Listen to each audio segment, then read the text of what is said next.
Black Star Network is here. Hold no punches. I'm real revolutionary right now. Support this man, Black Media. He makes sure that our stories are told. Thank you for being the voice of Black America, Roland. Stay black. I love y'all. All momentum we have now, we have to keep this going. The video looks phenomenal. See, there's a difference between Black Star Network and Black-owned media and something like CNN. You can't be Black-owned media and be scared. It's time to be smart. Bring your eyeballs home. You dig?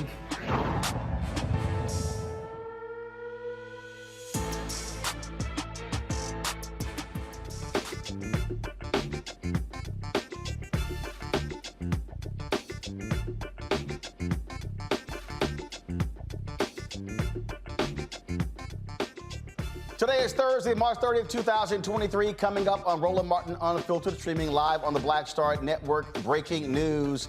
The New York grand jury has indicted Donald Trump for his payments to Stormy Daniels. We'll tell you exactly what this means. A huge development coming out of New York City today. A gun debate is brewing in this country, and one Democratic congressman from New York has had enough.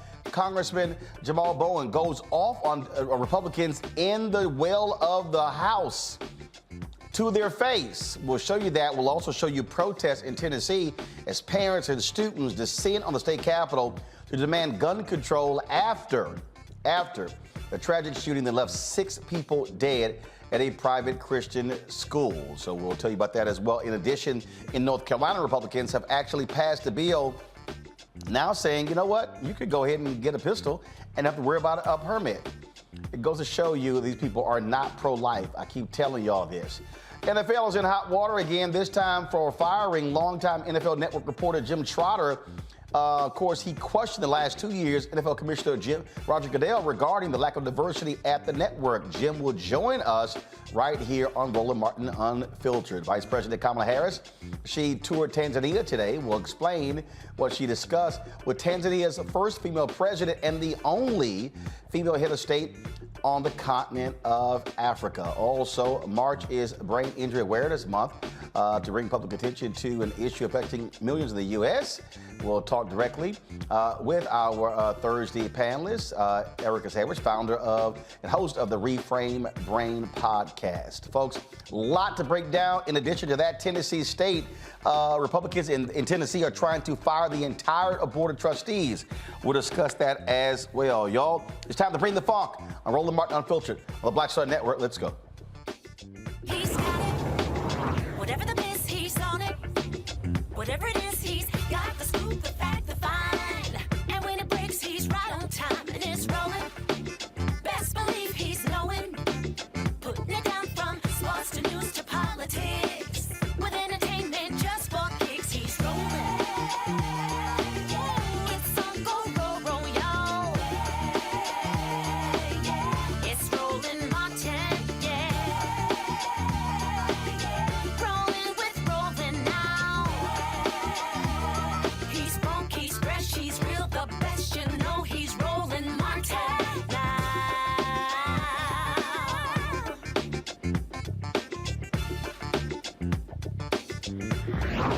Martin.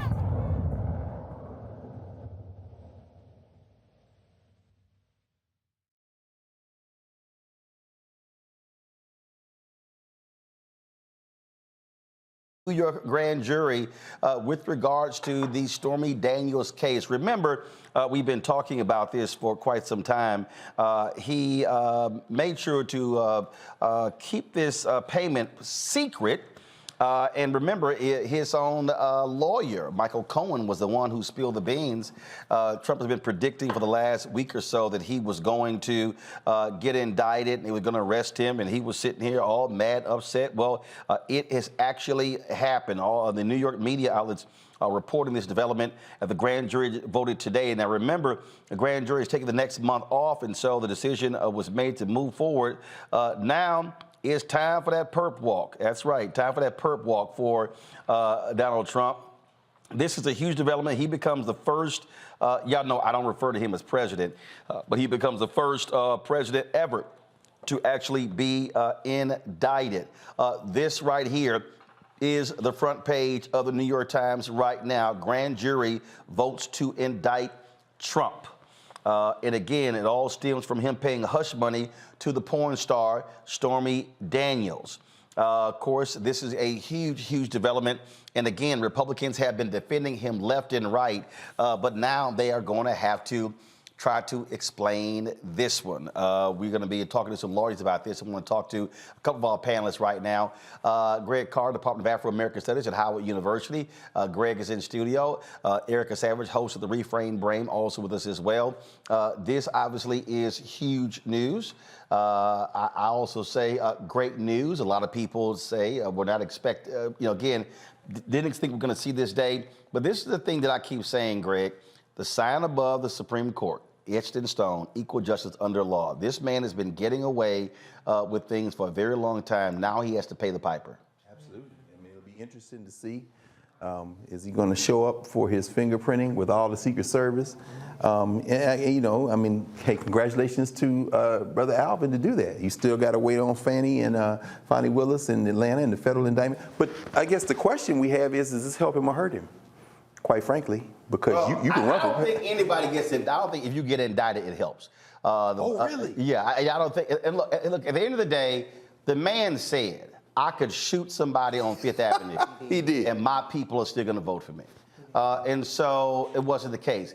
And when I listen to the likes of Bill Maher and Van Jones talk about how he shouldn't get indicted, to me, that's utter bullshit. Because the reality is, it's brothers and sisters every day. No question. Who get indicted for small stuff. This man has subverted the law repeatedly.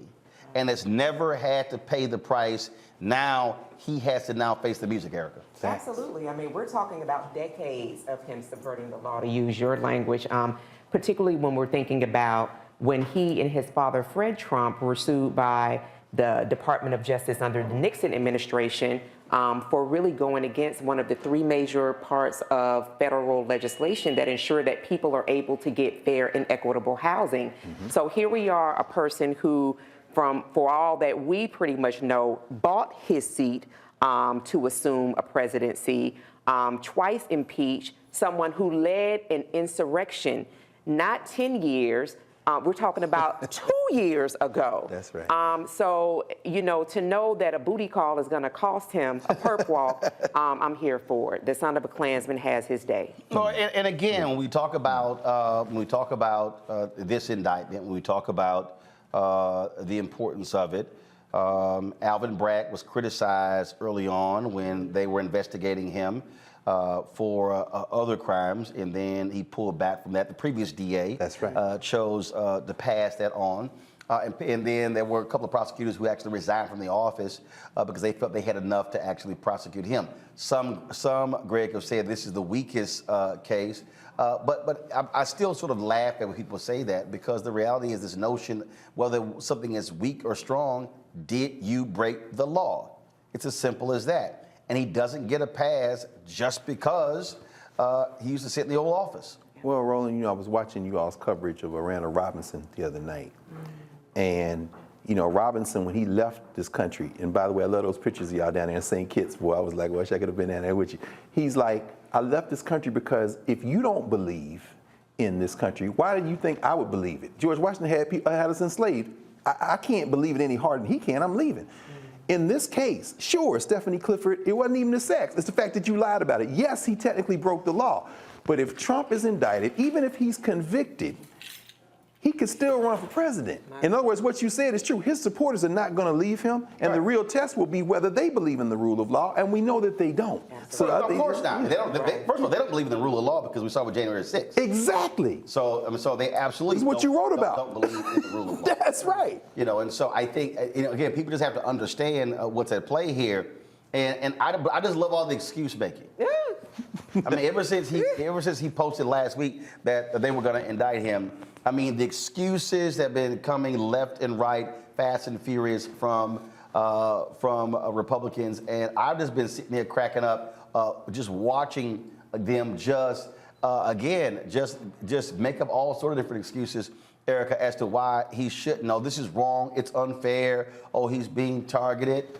No, you did it. You did it. Yeah, and he did it, and he bragged about it. And then the other thing we have to think about is that we have people that are in his bosom, like a Marjorie Greene Taylor, that has gone to see about the welfare of the people, that really led an insurrection on our country. So we know the tone of these individuals. We know the type of people that we're dealing with. We know that these are people where law looks like white and man. That's right. So those are the individuals that we're looking at. So they're not looking at law as it relates to everybody else, but to really protect what is happening with the country, which, Roland, you have written about in your book, White Fear, the browning of America, is something that they're desperately trying over and over again to ensure that whiteness is really kept away from the laws that we all are engaged and have to abide by on a daily basis. But Trump is really getting his day that he's been overdue for quite some time. This is a live look here of the the Manhattan District Attorney's Office. We actually have a live feed going right there on our Black Star Network, so you can check that out as well. And so we will let you know if anything happens from DA Alvin Bragg. Got to go to break. We come back. We'll talk to legal experts about this. What does it mean? The importance of it. You're watching Roland Martin Unfiltered on the Black Star Network. If you're watching on YouTube, hit that like button. Also, folks, be sure to download our Black Star Network app. Apple phone, Android phone, Apple TV, Android TV, Roku, Amazon Fire TV, Xbox One, Samsung Smart TV. Also, support us in what we do by joining our Bring the Funk fan club. Send check and money orders to P.O. Box 57196. Washington, D.C., 20037-0196. Cash App, $RM Unfiltered.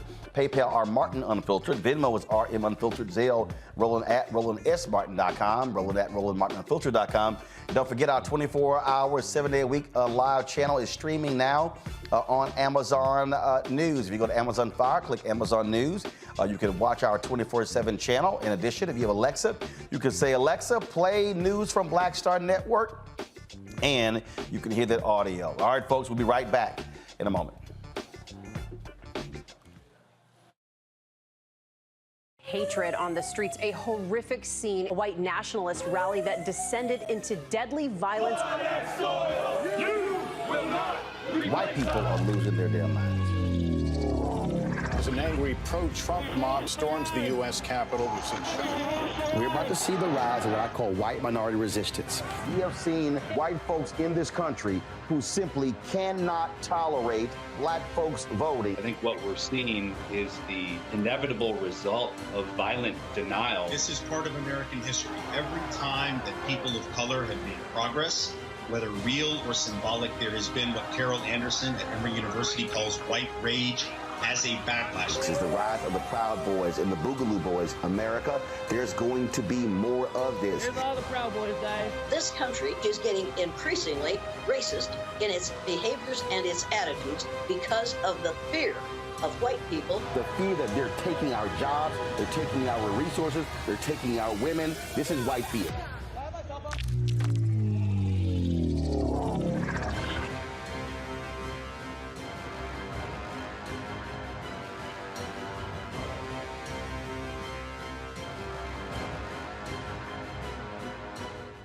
I'm Deborah Owens, America's Wealth Coach, and my new show, Get Wealthy, focuses on the things that your financial advisor and bank isn't telling you, but you absolutely need to know.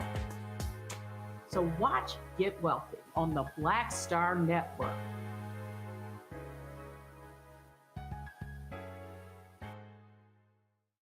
Hey, I'm Deion Cole from Blackish. Hey, I'm Arnez J. Black TV does matter, dang it. Hey, what's up, y'all? It's your boy, Jacob Lattimore, and you're now watching Roland Martin right now. Stay woke.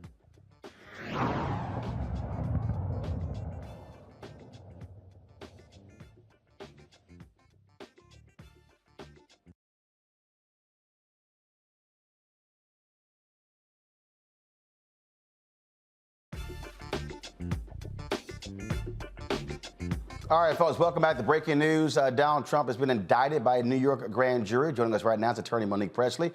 Monique, your thoughts on this development out of New York City? Don't have your audio. Can you hear me? Are you on mute?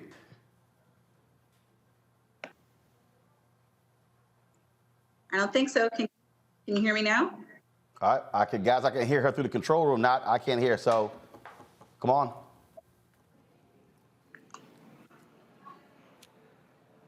All right, Monique, go ahead. Oh, okay. Am I good now?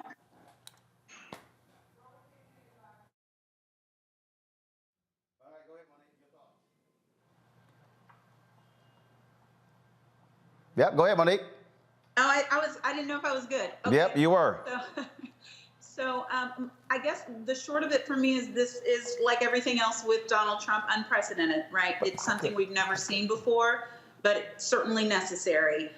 This is the next step in what could be a long and arduous process. My wholehearted respect and hats off to DA Alvin Bragg for doing the necessary job amidst intentional intimidation attempts, amidst attempts to discredit him, his office, his obligation to do this under the law. This is why it is important to have progressive prosecutors in these positions who are willing to take the necessary stands against all of the power that can be wielded against them. And this is certainly that circumstance. What will happen from here? Nobody knows. That we don't have the specific charges yet. I believe that he may charge in the alternative, so we may see more rather than less. It might not be a very simple indictment. But this is a good and necessary step. And all of the talk about it coming out of order or it being the hardest case or perhaps he should have stood down on this one, that's all trash. That's all ridiculousness. He has one job to do, and that is to be the enforcer. He is to figure out through investigation whether a crime has been committed, and the grand jury belongs to the prosecutor. So when he took them his evidence, they did what grand juries do. They voted and gave him an indictment. You know, I get a kick out of these law and order conservatives who love to sit here and tout just how they believe in the rule of law and how all these things absolutely matter. So I see this tweet from conservative Eric Erickson. Go to my iPad. He goes, Democrats just fast-tracked Donald Trump back to the White House. And I tweeted back, yeah, you said his ass was going to win last time, and he didn't. You know, and again, this whole, the reason I find this to be hilarious, how they have this belief, is because they actually act as if when details start coming out, when they start presenting evidence, showing how he lied, showing, and we know he's going to lie about lies. So this notion that that's not going to have an impact is hilarious. And then the other people go, oh, this is the weakest of all the cases. The bottom line is this here. Did you do it or did you not do it? And the reality is we know what this fool did. And then you have Alan Dershowitz out here saying, oh, Alvin Bragg could be disbarred for putting a witness on the stand who's a known liar in terms of Michael Cohen. I'm like, dude, go sit your ass down with the lies. Again, they will make up anything to cover for this thug in chief. Well, and that really, the last part that you mentioned, that's what I mean by just the shameful displays by members of the bar who know better, who know that they themselves, when they were prosecutors, would call snitch after snitch after snitch, who had lied and lied and lied, and put them on the witness stand and get their indictments, get their charges, and keep it moving. They would make the deals and then put the liar on the stand. They would prep the liars to put them on the stand. And so it's incredulous to me that what is happening is exactly as we've said so many times before. They're fine with everybody voting until we use the votes to wield power against those who expect to be able to get what they want from this country, to be elected and stay in power. You wrote a whole book about it. They're fine, right, with law and order and with crimes being charged and laws being enforced until that power is used to reach the nth percent, to reach those who have up until now, for centuries in this country, evaded consequences under the law. So you are going to see hypocrisy like we've never seen it before. You are going to see the conservatives abandoning further all of their principles, and you are going to see them attack this one black man who had this one job to do. So I hope that at least in our communities, and that all people of goodwill who understand that democracy only works when there is a rule of law will support him and other prosecutors like him who have a job to do. I gotta laugh. You know what? Let me just see if I can just pull this one up, because I think this one is pretty funny. And look at this tweet here. I have gained such respect for this grand jury and perhaps even the grand jury system as a whole.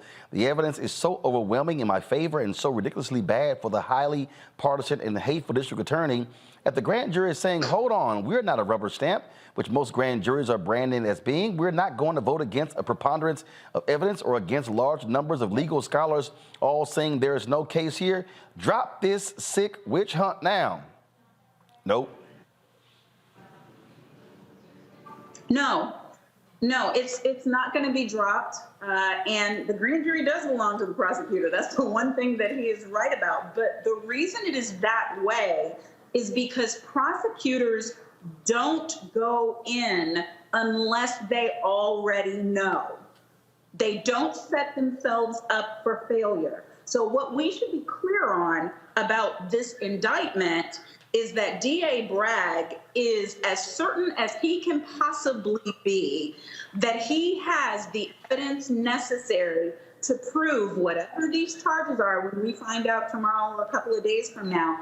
He knows that he can prove them beyond a reasonable doubt. He is confident that he can meet the standard. And so that means it is not at all likely that it's depending or hinging upon the single testimony of Trump's former fixer and attorney Michael Cohen. That means that he has put a case together and that case will keep on growing, because now that he's gone out there, that he has taken the plunge, you will find that there will be other cooperating witnesses who will be leaned on as they head to trial. And that's the other thing that I want to say. People shouldn't assume that because there have been charges or there are about to be charges that there will ever be a trial. DA Bragg has the full host or complement of his discretion. So just because he charges doesn't mean there won't be a deal. It doesn't mean that there won't be plea negotiations and an offer. It doesn't mean any of those things. He has the discretion to do what he believes is best and necessary with this case at every single stage. Out of Chicago, attorney Xavier Pope. Xavier, I love this tweet from the Washington Post. It says, once Trump is in custody, police officers will process him behind closed doors, taking mugshots and fingerprints. Here's what we know about the next steps in the criminal proceedings and what they mean for Trump's 2024 presidential run. You know, he complained during the election, during the campaign in 2016 about certain photos of being run of him. He ain't gonna like that mug shot.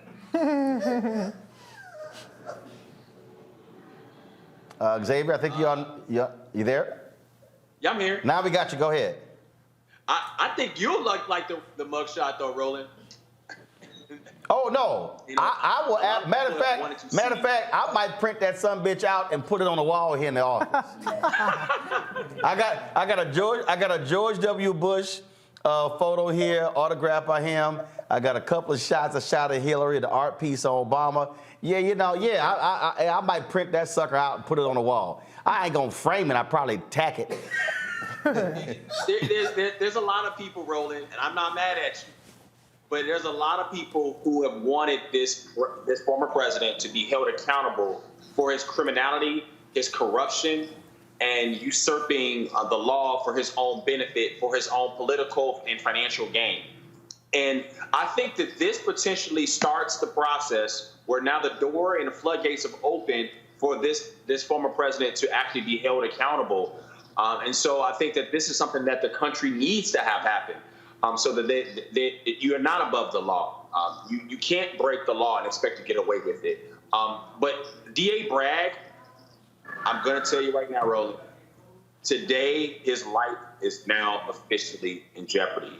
This is a black man who went after a white supremacist leader who had attempted to lead an insurrection against this country on the back of being upset about black and brown votes.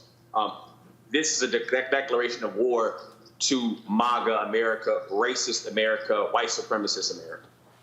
Well, absolutely. And when I look at what's going on here, I can't say that.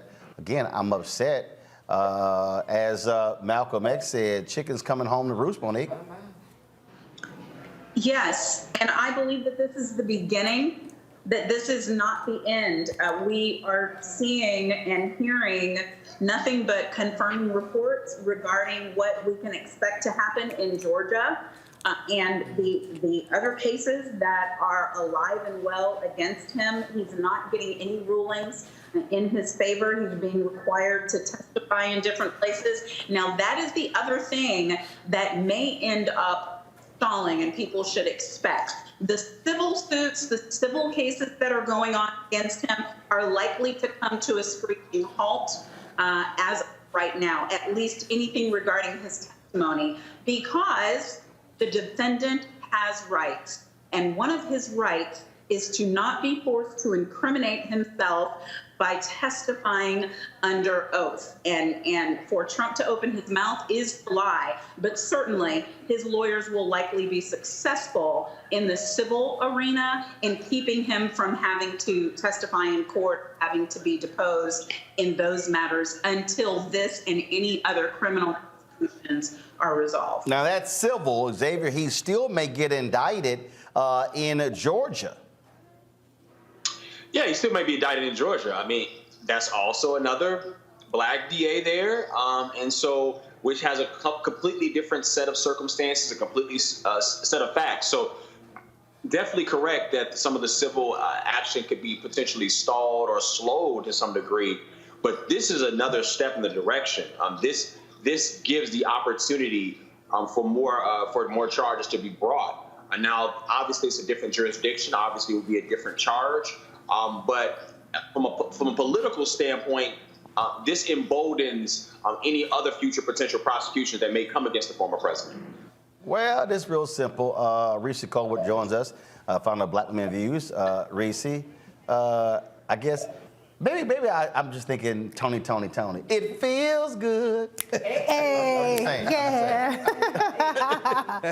Hey, lock his ass up. Hey, lock his ass up. You're going to jail. You're going to jail. Okay, maybe not yet. Have that moment to celebrate. I'm sure I probably miss you calling him the son of a Klansman. Oh yeah, she had to cover that. So I think you had a little juju out there in the atmosphere. You had to go out the bang. But listen, Trump, it's his day in court, and I've been saying he has been unindicted co-conspirator #1 in SDN1 for years now. So any notion that he was somehow untouchable or that there wasn't a case has already been disproven by the fact that Michael Cohen pled guilty, sat in jail, was not pardoned by his co-conspirator. And we're talking about the same set of evidence here. And so when it comes to documentation, when it comes to these sort of crimes, it is technically an open and shut case, but he is Donald Trump. I don't know how many supporters he has in Manhattan. It's been real quiet. As a church mouse, they didn't get their bus passes down to Manhattan yet. They didn't ride in their cavalry. The truckers for Trump are trucking today. Howsoever, I'm just looking forward to the humiliation. I mean, the whole Republican Party is nothing but a grand embarrassment. This primary is going to be humiliating for everybody, trying to bow down at the altar of Trump. But Trump himself is going through the most humiliating process. And the last thing I'll say, the party of law and order has no problem with locking up politicians. They had no problem with Andrew Gillum getting indicted for Hamilton tickets, trips to Jamaica. How many Baltimore mayors have ended up in jail? Wait, hold on. A Baltimore mayor that was forced to resign for using gift cards. Okay, and also Marilyn Mosby's 401k. Right. Let's keep the same energy that we have for the black politicians for the white ones. I don't care if you've been president or not. You was illegitimately the first time because you didn't win the popular vote. The Electoral College put him in there. You lost this time. All right. Monique and Xavier, we appreciate y'all providing us some analysis. There will be lots more to talk about, and I can't wait for those orange tears. Happy Trump Indictment Day to all those who celebrate. Yes. Let's go ahead and mark this day, March 30th, on the calendar. Pour the Hennessy, Roland. Huh? Pour the Hennessy, Roland. Time to celebrate. You said pour the Hennessy. No. See, we had no. So hold up. See, you said pour the Hennessy. See, they ain't black owned. So we actually. So these would I don't drink. Y'all know I don't pour. Y'all know I don't drink. But I don't. But these. No. That Hennessy is black. Hennessy is black targeted. These are black owned. These are black owned companies. So y'all know we don't do no Hennessy. They ain't black owned. Wow. So remember we had these sisters on the show. Yeah. So it's Halo 7. They had some rum and cognac. And this is another whiskey that's out of. A brother, he's out of Miami. He's also an Alpha brother. So yeah, we ain't gonna shout out non-black owned liquor. We gonna shout out the black folks. So that's how we do it. We keep it real black on this show, Xavier. Black is real. Roland had the black yak on deck. That's right. That's right. The black yak. That's right. This right here is Donald Trump Indictment Day party drink. And we got some black made cupcakes in the kitchen too. Got some miners over here. All right, there we go. Xavier, appreciate it, Monique. Thanks a lot. All right, y'all, we got to go to a break, folks. We come back. Jim Trotter, a brother who's been on the front lines challenging the NFL when it comes to their hiring.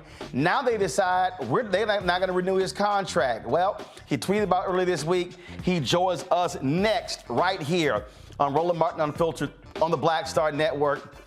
The operative word there is black. If y'all on YouTube, hit the like button. Of course, you can also download our app, Apple phone, Android phone, Apple TV, Android TV, Roku, Amazon Fire TV, Xbox One, Samsung Smart TV. Watch us on Amazon News by going to the Amazon Fire app, and you can check us out there. Y'all know how we do it. And of course, your dollars make it possible for us to do what we do. Look, we don't get the advertising support that we need. And trust me, y'all make the difference for us being able to cover the news, pay staff. I told y'all it's $190,000 a month it costs to run this show and to run the Black Star Network. And so check in money orders, P.O. Box 57196, Washington, D.C., 20037-0196, Cash App, $ RM Unfiltered, PayPal, R Martin Unfiltered, Venmo is RM Unfiltered, Zelle, Roland at RolandSMartin.com, Roland at RolandMartinUnfiltered.com. We'll be right back. A lot of these corporations or people that are running stuff push black people if they're doing a certain thing. What that does is it creates a butterfly effect of any young kid who, wants to leave any situation they're in, and the only people they see are people that are doing this. So I gotta be a gangster, I gotta shoot, I gotta sell, I gotta do this in order to do it. And it just becomes a cycle. But when someone comes around and is making we don't, they don't want to push it or put money into it. So that's definitely something I'm trying to fix too, is just show there's other avenues. You don't gotta be a rapper, you don't gotta be a ball player, you can be a country singer, you can be an opera singer, you can be a damn whatever, showing the different avenues. And that is possible, and it's hard for people to realize it's possible until someone does it.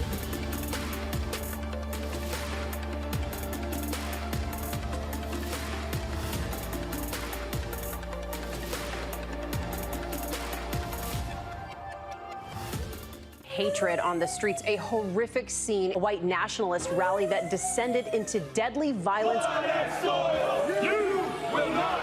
White people are losing their damn minds. As an angry pro-Trump mob storms the U.S. Capitol, we're about to see the rise of what I call white minority resistance. We have seen white folks in this country who simply cannot tolerate black folks voting. I think what we're seeing is the inevitable result of violent denial. This is part of American history. Every time that people of color have made progress, whether real or symbolic, there has been what Carol Anderson at Emory University calls white rage as a backlash. This is the rise of the Proud Boys and the Boogaloo Boys. America, there's going to be more of this. Here's all the Proud Boys, guys. This country is getting increasingly racist in its behaviors and its attitudes because of the fear of white people. The fear that they're taking our jobs, they're taking our resources, they're taking our women. This is white fear.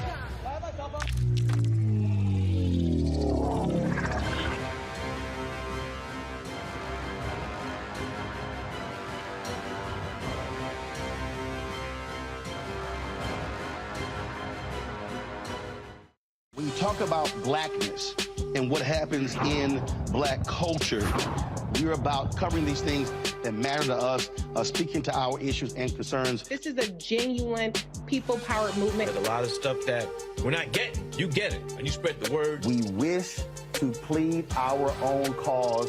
Too long have others spoken for us. We cannot tell our own story if we can't pay for it. This is about covering us. Invest in black-owned media. Your dollars matter. We don't have to keep asking them to cover our stuff. So please support us in what we do, folks. We want to hit 2,000 people, $50 this month, raise $100,000. We're behind 100,000, so we want to hit that. Y'all money makes this possible. Check some money orders. Go to P.O. Box 57196, Washington, D.C., 20037-0196. The Cash App is $RM Unfiltered. PayPal is R Martin Unfiltered. Venmo is RM Unfiltered. Zelle is Roland at RolandSMartin.com. Coming up on the next Black Tape, a conversation with Professor Howard W. French on his new book, Born in Blackness, covering 600 years of global African history and helping us understand how the world we know today is a gift from Black people. There could have been no West without Africa and Africa. That's on the next Black Table with me, Greg Carr, only on the Black Star Network. Pull up a chair, take your seat. The Black Table with me, Dr. Greg Carr, here on the Black Star Network. Every week, we'll take a deeper dive into the world we're living in. Join the conversation only on the Black Star Network. Hi, I'm Dr. Jackie Hood Martin, and I have a question for you. Ever feel as if your life is teetering and the weight and pressure of the world is consistently on your shoulders? Well, let me tell you, living a balanced life isn't easy. Join me each Tuesday on Black Star Network for a Balanced Life with Dr. Jackie. We'll laugh together, cry together, pull ourselves together, and cheer each other on. So join me for new shows each Tuesday on Black Star Network, A Balanced Life with Dr. Jackie.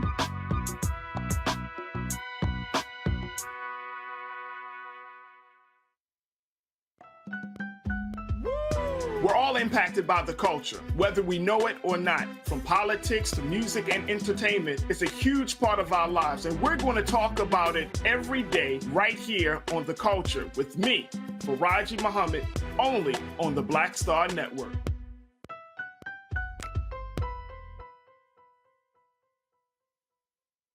I'm Deborah Owens, America's Wealth Coach, and my new show, Get Wealthy, focuses on the things that your financial advisor and bank isn't telling you, but you absolutely need to know. So watch Get Wealthy on the Black Star Network.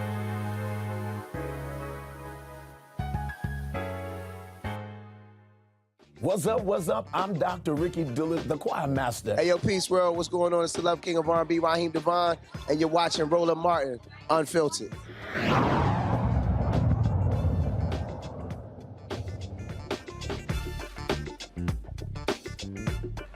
All right, y'all. Last year, Jim Trotter asked this question to NFL Commissioner Roger Goodell while the other media was there asking about all kind of other stuff. Jim chose to use his time to ask this. Also for you, and since they're not here, I'll ask you, as I always say. In your initial statement, the league's initial statement, it said that diversity, equity, and inclusion were core principles of the NFL. And I need to provide some context before I can ask you about that statement. In the 100-plus year history of this league, 24 of the 32 franchises have either had one black head coach or no black head coaches. And to make sure I get the names right, I'll read them off here. We've got the Bills, the Commanders, the Cowboys, the Falcons, the Giants, the Jaguars, the Panthers, the Patriots, the Rams, the Ravens, the Saints, the Seahawks, the Titans, who have never had a black head coach. That's nearly half the league. Majority black owner. There's only been one black club president.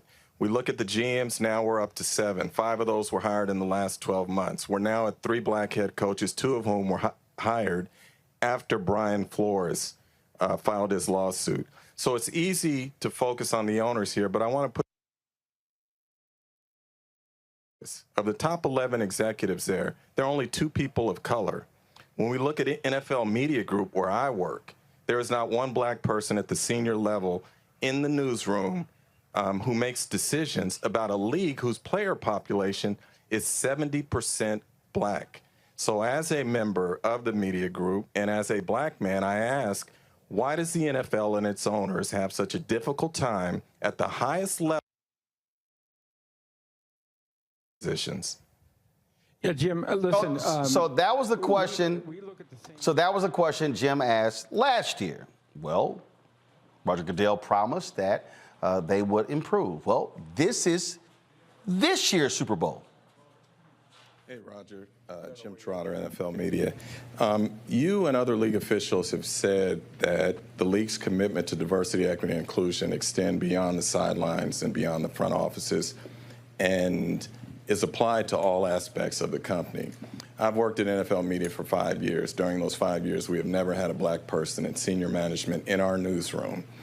That's a problem because we cover a league who, according to league data, the player population is 60 to 70% black, which means that there is no one who looks like these players at the table when decisions are being made about how they are covered. more concerning is that for a year plus now, we have never had a full-time black employee on the news desk, which again is a problem because we cover a league whose player population is 60 to 70% black according to league data. I asked you about these things last year, and what you told me is that the league had fallen short and you were going to review all of your policies and practices to try and improve this. And yet a year later, nothing has changed. You know, James Baldwin once said that I can't believe what you say because I see what you do. And so I would ask you as an employee, when are we in the newsroom going to have a black person in senior management, and when will we have a full-time black employee on the news desk? Well, Jim, I am not in charge of the newsroom, Now, Goodell says, I'm not in charge of the newsroom, but you're the commissioner and the league owns the network, so you actually are in charge of the newsroom, Roger. Joining us right now, Howard University graduate Jim Trotter. Jim, glad to have you here on the show.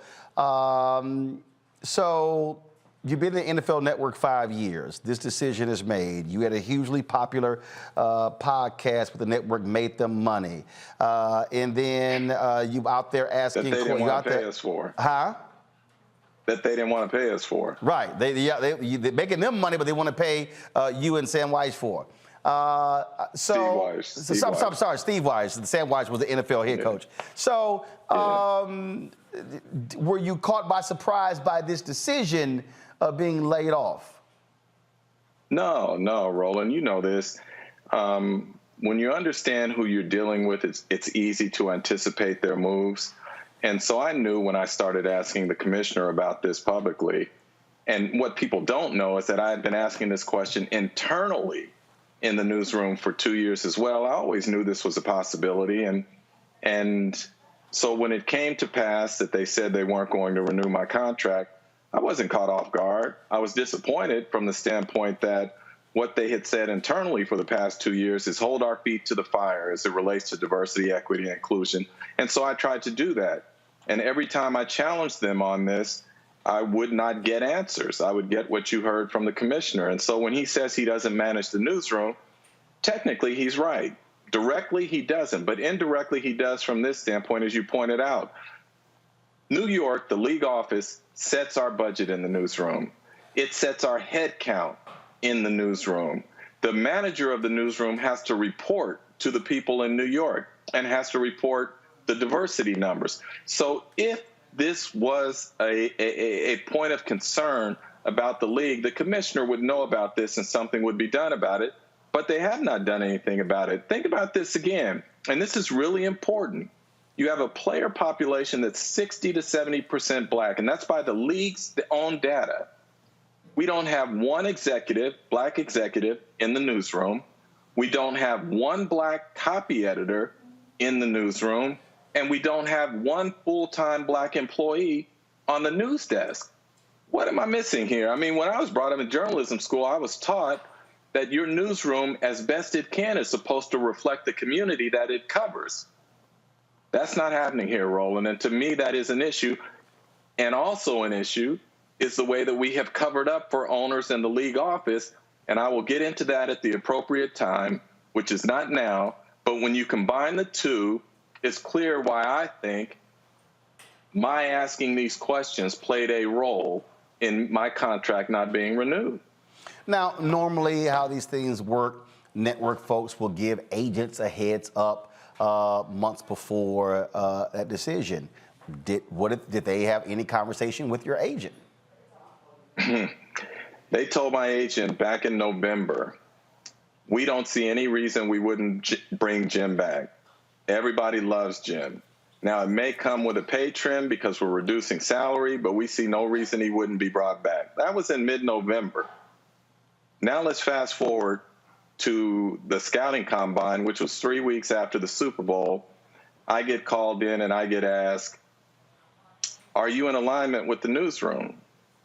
And I said, no, I'm not. How can I be in alignment with the newsroom when you guys profess that diversity, equity, and inclusion are core principles of the NFL, and yet that's not reflected in the actions? And I get, yeah, I thought that. And then I was told, you know, it's really hard to fight corporate headwinds. Sometimes you have to compromise. And then I laid out all the areas that I thought I had compromised, and I told them there's one place I'm not going to compromise, and that is with my integrity. And I stand on that. There's been an outpouring of support from other journalists, other black journalists. Folks have been commenting on social media as well. And I'm sure you've gotten text messages and phone calls and folks saying, Jim, attaboy. But, one of the things that I remember very well from my days at CNN, it's a whole lot of people who I call our parking lot militants, where when you're in the parking lot, they got a lot of stuff to say, but when it's time to go back in that building, sometimes you're the only person who is standing saying something.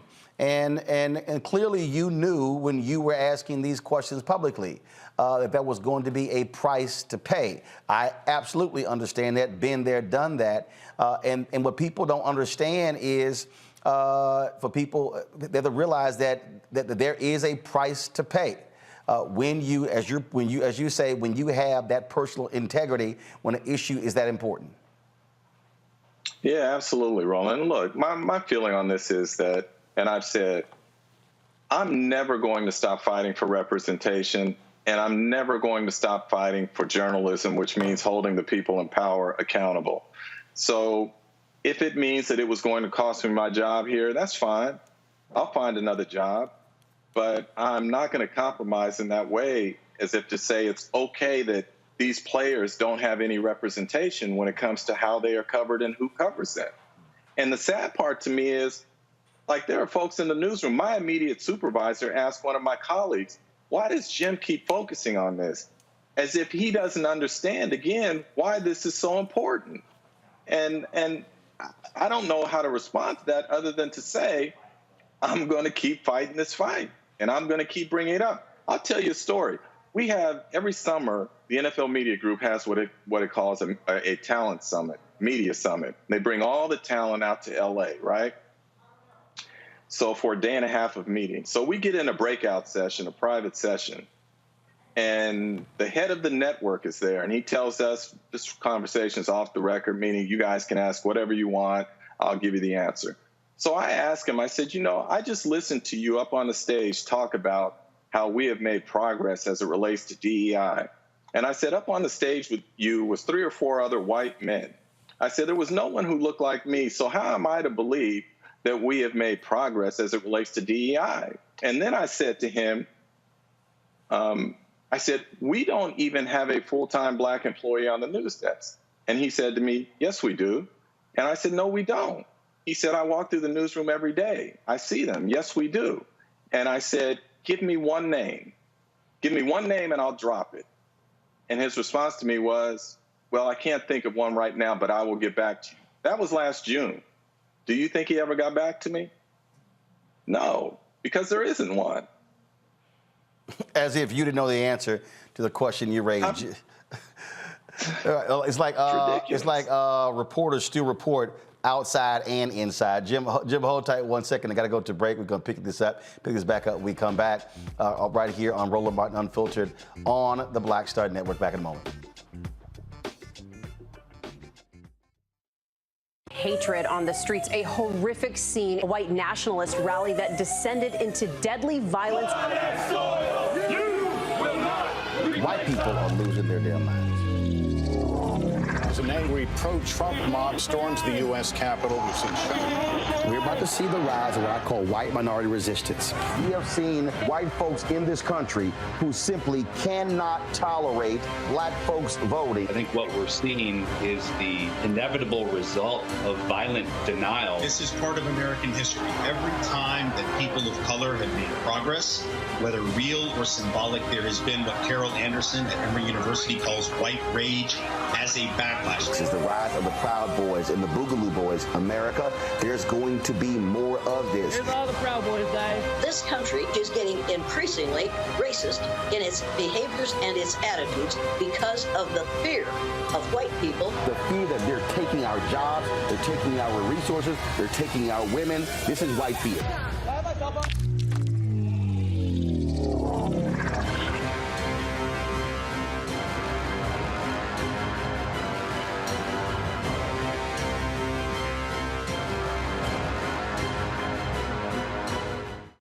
I'm Deborah Owens, America's Wealth Coach, and my new show, Get Wealthy, focuses on the things that your financial advisor and bank isn't telling you, but you absolutely need to know.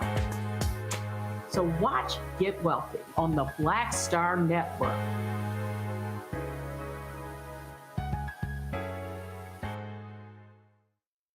Hey, I'm Donnie Simpson. Hi, I'm Eric Nolan. I'm Shantae Moore. Hi, my name is Latoya Luckett, and you're watching Roland Martin Unfiltered. All right, folks, welcome back. Roland Martin Unfiltered right here on the Black Star Network. We're talking with Jim Trotter with the NFL Network. Has really been challenging them on these issues. Here's one of the things, Jim, I've said to people all the time. DEI is bullshit. And frankly, look, when 75% of the DEI jobs are white people, and you would think that and that's at least the one job you might find some people of color, it goes to show you. And what it does is it makes them feel good. All of these companies, they put out these wonderful statements and they put Instagram posts and social media posts. But someone said something yesterday that budgets. Can I before you get to that, can I make a point on that? Go ahead. So that conversation I had with the top executive at the network, when it was over, or in the room during that conversation, was an executive from New York, from the league office. Hans Schroeder was there. And when it was over, I went up to Hans Schroeder and I said to him, I don't like asking these questions. I said, but they have to be asked. And I said, I believe that the NFL has a social contract with a public that supports it as the most popular sport in this country to do the right thing and to be a beacon for change. And I said, the other thing that bothers me in this situation is you guys keep touting your DEI numbers, your diversity numbers. And I said, you guys, that is disingenuous from this standpoint. You include whites and white women in there, and you say that that's a diverse group. I want to know about black people. And so specifically now what I would say to the NFL is, if you feel comfortable talking about all the progress that you have made as it relates to diversity, equity, and inclusion, show me the breakdown by demographic groups of your promotion and retention rate. Because as I understand it, and you can clear this up and say I'm wrong, as I understand it, we blacks are at the bottom or near the bottom. So show me your retention and promotion rates over the last few years, and then let's have a conversation about how important black people are to you. And his response? No. That part I didn't say to him about the promotion and retention. I'm saying that to them now. That part of it. Well, show me that now. Well, I can't tell you this here because I've been a part of the conversations. Of course, I'm a 3-time board member of the National Association of Black Journalists, life member as well. We have already reached out to the NFL Network with regards to what took place with you. There's going to be a phone call tomorrow. There's going to be a follow-up meeting. I will be a participant in that meeting. And so I can guarantee you, if they thought sitting across the table from you made them a little uneasy. And here's, Roland. Trust me, what's going to happen when I'm sitting across that table. No, and I know. But here's the other thing that's the dirty little trick that they play. So after I announced that I was not being brought back, then they start sending out background information to media members, right? Don't quote us, but here's background information you have. And they're so simple not to think that I know these people and these people are going to give me this information. Right. And so one of them at the end of it, which was so telling, it was sort of oh, by the way, Jim's immediate supervisor is a person of color, which is why I said to people, be smart here. When people say person of color to you, ask them specifically about black people. Right. Because my immediate supervisor is not black, because we don't have anyone above me in the newsroom who is black. And that's why I remember it was a few years ago, we were going after CNN on something, and one of the members suggested that we not be aggressive in going into the meeting and demanding they hire black journalists. They said hire minority journalists. I said, yo, the B in NABJ is black. Roland walking in demanding black people. I said, now, if the Asian American journalists and the Hispanic journalists and Native American journalists, they want to have their own meeting, they can do that. I said, what I'm not going to do is advocate for them to hire minorities, and they go hire some non-black people, then they go, see, we hire some minorities. I'm like, no, that's not going to fly. It ain't going to fly at all. Reese, you got a question? Yeah, thank you, Mr. Trotter. My question is, do the athletes have any kind of unexercised leverage in this situation to demand, interviews from Black journalists, to demand more representation in that arena? Sounds like you've been pushing it, but I haven't heard as much from the NFL players. No, look, the reality is that the players can't even come together for their own good. Like, we hear players complaining about not having guaranteed contracts.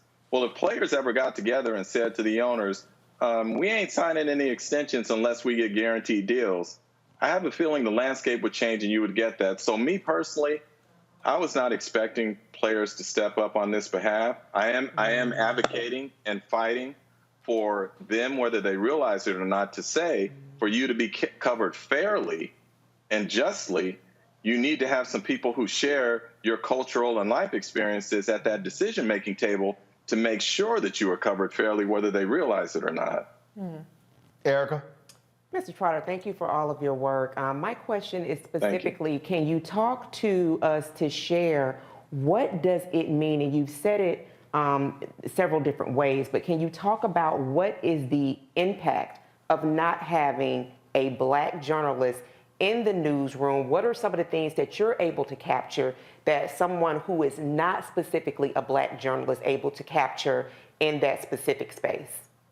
No, it's a good question. It's pretty obvious. When you share certain life experiences with people, let's look at it this way, right? The focus, like what Colin Kaepernick was fighting against, police brutality against people of color. White folks have never experienced that to the extent that we have as Black people.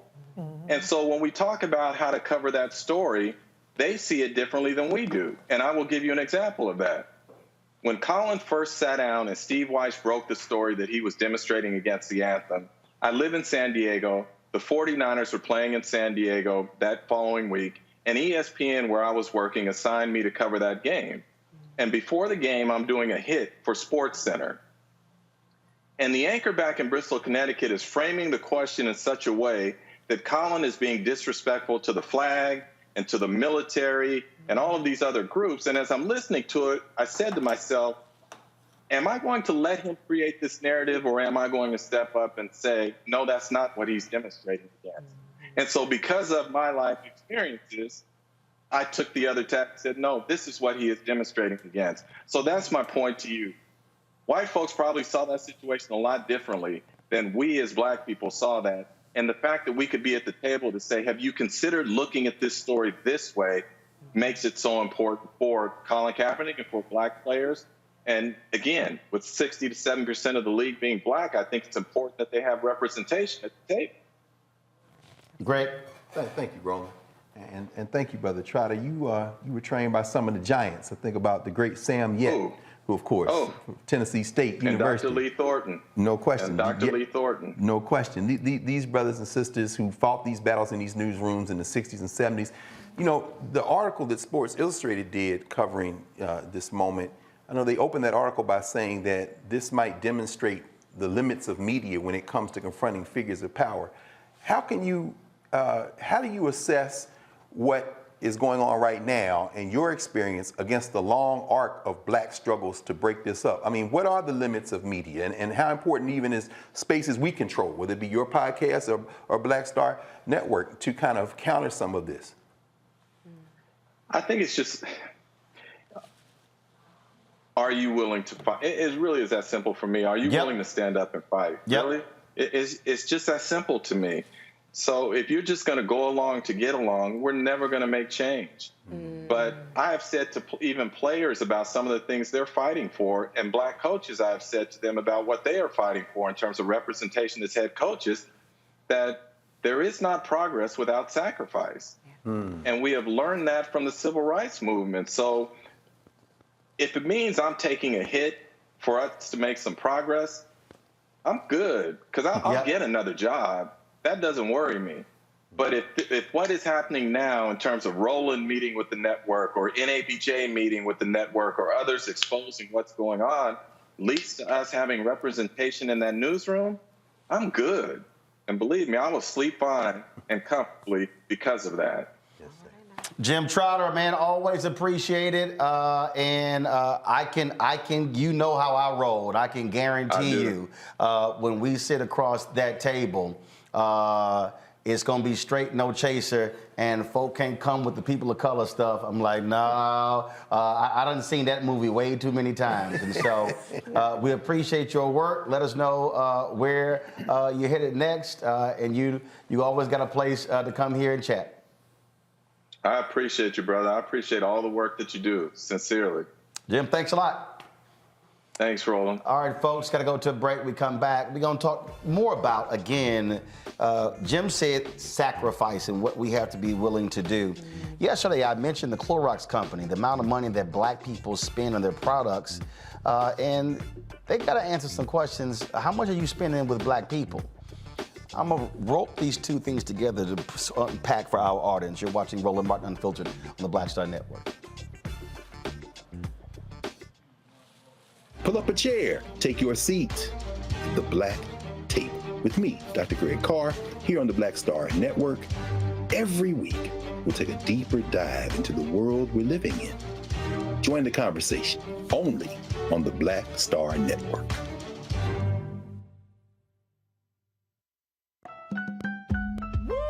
We're all impacted by the culture, whether we know it or not. From politics to music and entertainment, it's a huge part of our lives, and we're going to talk about it every day right here on The Culture with me, Faraji Muhammad, only on the Black Star Network.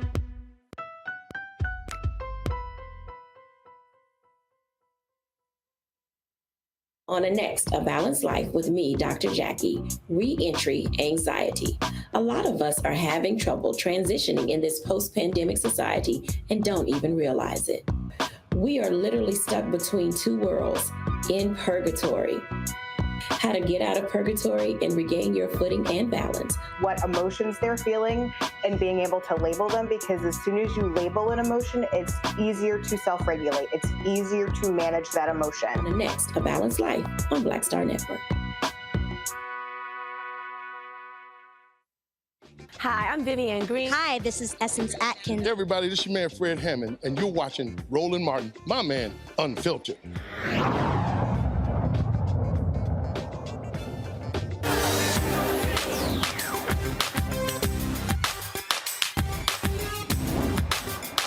Been frozen out. Facing an extinction level event. We don't fight this fight right now, you're not going to have black on you. All right, folks, as y'all see, it's not just our panel in studio. Dr. Julianne Malveaux has her class at the University of California. Is it Northridge in Los Angeles? Is that what it is? That's y'all. Y'all can talk. Y'all ain't gonna get in trouble. All right, it's all good. So they're hanging out in the studio today, and don't worry about it, y'all. I'm gonna make all of them pay a fee leaving to join the fan club. Hey, come on, that's right. Them damn chairs over there ain't free. All right, we're talking about again this media battle and. Y'all, I've been walking y'all through this, and I've been explaining to people why these things matter. It's a question of who controls the narrative. And what we have to understand is that mainstream white media, it's about power control. And so what happens is way too many of us get excited about who's in front of the camera. We sit here and we see a Robin Roberts. Right now, CNN is talking about doing a weekly show with Gayle King and Charles Barkley, and we see the numbers being thrown around, and we see these things. But what I keep trying to explain to people is about power. When I was in the 10th grade of my high school, Jack Case High School, Magnet School for Communications, the first semester, Mary Waits would not let us walk into the studio. We had to learn glossary terms first. And I'll never forget when the second semester, the first day, she unlocks the door, and all the students rush to the set.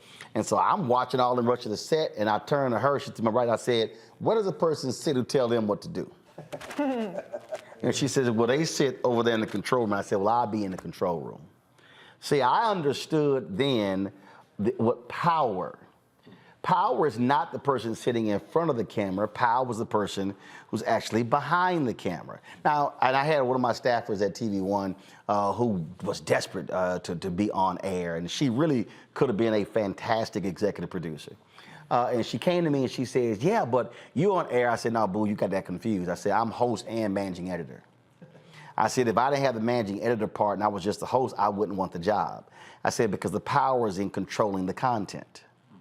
And what we have to understand is that's what we're dealing with here. And so when Jim is talking about this battle with the NFL Network, they know exactly what they are doing. But it's not just, folks, in media. It's also beyond media. It's also economics.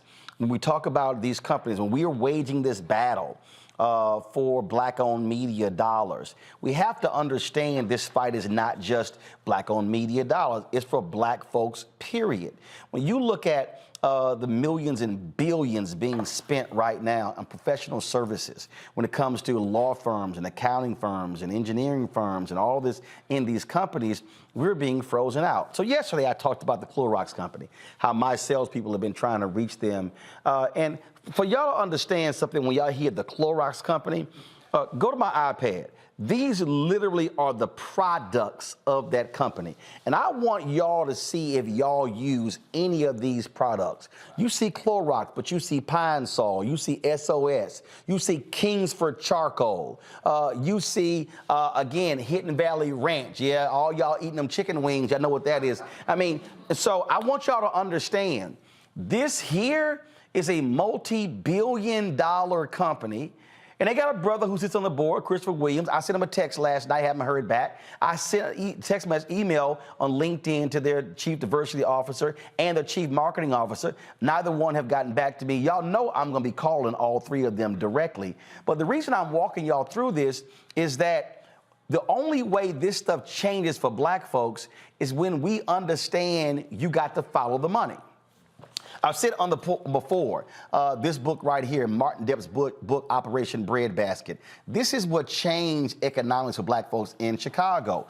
And I was reading last night when they went after the A&P grocery store, but I want y'all to understand why I also keep saying our civil rights groups have got to stop negotiating only for donations to them.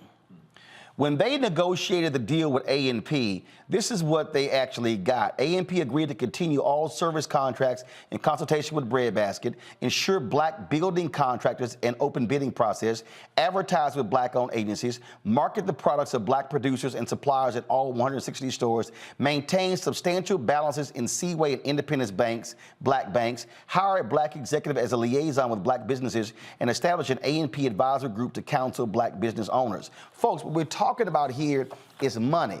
And so when we're talking about what the battle is, I get the folks who are fighting for reparations. This is billions of dollars being spent right now. And y'all are out there using all these Clorox products. Our research shows that 35% of the people who buy their products are black. So why aren't we asking what's the return on our investment? Rishi, that's really what Jim is talking about when he's saying 67% black folks.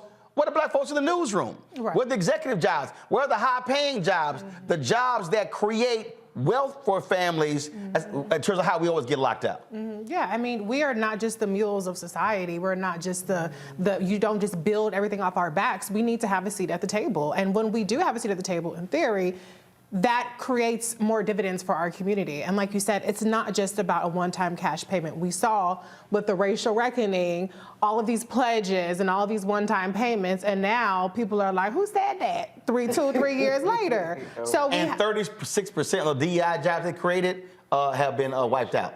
Well, also, DI jobs tend to go to white women. Right. You know what I'm saying? So they found a way to have diversity still staying home. Yep. So we need to find a way to get our seats at the table and bring it back home to us. See, the thing here, Erica, that when I'm pushing, and what gets me is when these simple Simon Negroes who have no understanding, first of all, who ain't never read about Operation Breadbasket, who ain't got no clue about boycotts and processes.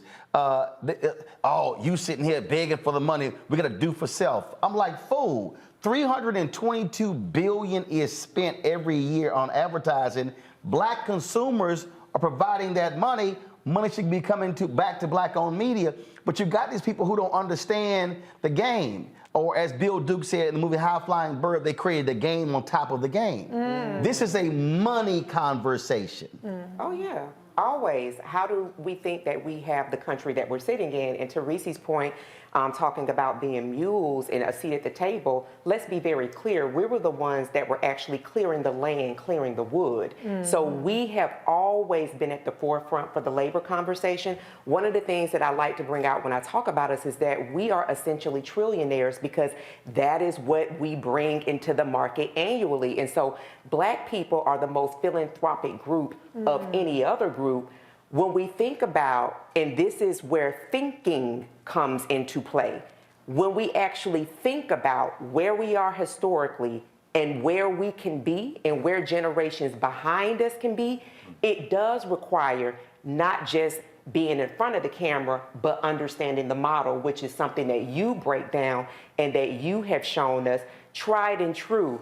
Be sure that you just are not being a part of the conversation for the sake of being a part of the conversation, but understanding the components of that conversation so that when you walk in to speak with the NFL, when you walk in to speak with ad agencies, you're speaking with power and you're speaking with something that we're all familiar with, data, because the data drives the money. And Greg, I'm not waiting. When King wrote Why We Can't Wait, I mean, I love the people who keep saying, man, you know, why you gotta be pressing so hard? I'm like, yo, because this is a money game. And the thing is, you use your leverage, you understand power. But people don't understand. We're going to talk in a bit about the vice president's statement. Thank God she's there because the White House didn't issue a statement on the death of Randall Robinson. That's right. The vice president did. Right. The thing is that apartheid was brought down by hitting the money. That's what did it. The divestment campaign, thank you so very much, Ken Williams at Polaroid and Carol Hunter Williams, the Polaroid Revolutionary Workers. Folk need to understand who they were. They were on that thing before the Congressional Black Caucus was. And so we have to understand that when we walk into the room, what Reverend Jackson did with Operation Breadbasket, they would launch Don't Buy. And when they said don't buy and don't shop, black folks didn't buy, didn't shop. They brought A&P to their knees. They brought multiple companies to their knees because they broke their backs economically. That's what Montgomery was about. Right. What you can't have is I had some sister on my Instagram page literally say, well, I ain't gonna stop using Clorox. I'm like, dumbass. I said, you the perfect person who I'm talking about. You are precisely why we can't get paid because you love the product so much, don't even realize you simply are a sharecropper. No question. You know, we're from the South, so you know every blend of brick is Clorox. Just like every copy is Xerox. We brand loyal. We don't even know if I'm looking for Clorox. But you know, listening again to Brother Trotter, no Sam Yet, no Jim Trotter. But Sam Yet had a robust black press. No Sam Lacey. Eric and I were sitting here talking about Bill Rhoden. No Sam Lacey, no Bill Rhoden. Hold tight 1 second. Something wrong with Greg's mic. See, the mic is not on. Oh, okay. It must have failed. That's how I put it up here. So, Bill, no, as we were saying, Eric and I were talking, no Sam Lacey at the Afro of Baltimore, no Bill Rhoden for the New York Times. You know, you came out of a black high school that trained you well, and then went into the black press and the white press. You ran a Chicago Defender. Things done changed, as Biggie would say. In the 60s, 64, 65, 66, we were setting fires to the cities. What's our leverage now? A&P is worried about what's going to happen next. Dr. King is assassinated. Jesse and everyone else in that movement, we would like to have Dr. King alive, but the threat was real. The threat was real in the summer of 2020. As Reese, as you say, this is the threat. So let's run out there and throw everything out the street. Right. So the question we have is, what's our leverage now? If there's no we, there's no ability to scare them. Roger Goodell is acting crazy like that because he can. Right. And now, and again, finally, that's what makes this space so important. We're not walking into the door asking for anything with nothing that we're walking from. When you walk in the door, you got a company, a profit-driven company that's growing by the day, and watch, as this thing continues to grow, that's when they start calling you. The first question they're gonna ask is, how can we put Roland Martin out of business? How much to bring you into us? Can we buy a share? Can we come in? Because they only respond to threats. They don't respond to begging. And because you don't wait, that's the strategy to get free. Don't wait for them. Right. And so what I want people to understand, as I said to Jim, we are going to be meeting with the NFL Network. And I will be in that meeting. And y'all know how I roll. Ask Jeff Zucker at CNN what happened. When he said, no, we'll meet with NABJ, but we're not going to meet with them if Roland Martin's there. So we didn't meet with them. They had to appoint 5 black folks.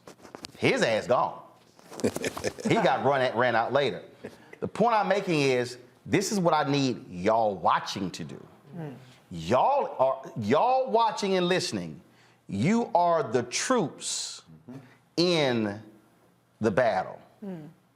The problem is, we've got generals, but what cannot happen is we engage in a war and the troops don't show up. And let me be very clear, and let me just be on record right now, and you can call this a threat if you want to.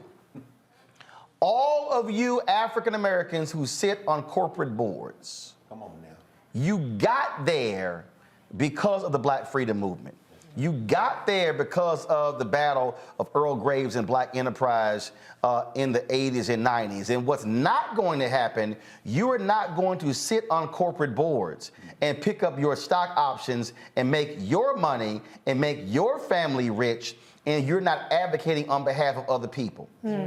So I'm letting everybody know right now, every day, let me be perfectly clear, every day, we're going to do a Where's Our Money segment. I'm going to name a company every day. I'm going to show you the face of the black board member every day. And I'm going to personally call that black board member, and I'm going to ask them, are they advocating on behalf of black businesses while they're sitting there on the board? I want to see results. What I don't want to see is the same old same. So if y'all want to play this game, we can play it. But I'm telling you right now, I'm not waiting. And the deal is this here. You can't stop me from talking because I own it. And for everybody, and for all of y'all who are confused, and you may be sitting here saying, well, I don't understand why you're trying to go so hard, because remember, next week we commemorate the assassination of Reverend Dr. Martin Luther King Jr. in Memphis on April 4th. And see, what I'm not going to be doing on April 4th, I'm not about to sit here and do these damn commemorations where we sit here and do the same old same, because I want to remind y'all on April 3rd, 1968, MLK specifically talked about, and he named companies in that sermon at Mason Temple. And if any of y'all wondering, man, why are you going so hard on this? I need y'all to understand this is what King wrote in his book, Where Do We Go From Here? Where he said there are 4 institutions in a prime position to liberate black America: the Negro Church, the Negro Press, Negro fraternities and sororities, and Negro professional associations. And this is what he said: too many Negro newspapers have veered away from their traditional role as protest organs agitating for social change, and have turned to the sensational and the conservative in place of the substantive and the militant. To all these companies not spending money with black people, on this show, we're substantive and we're militant. And we're coming. Don't say you were not warned. We come back, we'll talk about Republicans who are targeting Tennessee State in that state, want to get rid of the entire board. Plus, we'll also share what the Vice President had to say about Randall Robinson, who passed away on Friday, as well as her visit to Tanzania. You're watching Roland Martin Unfiltered on the Black Star Network.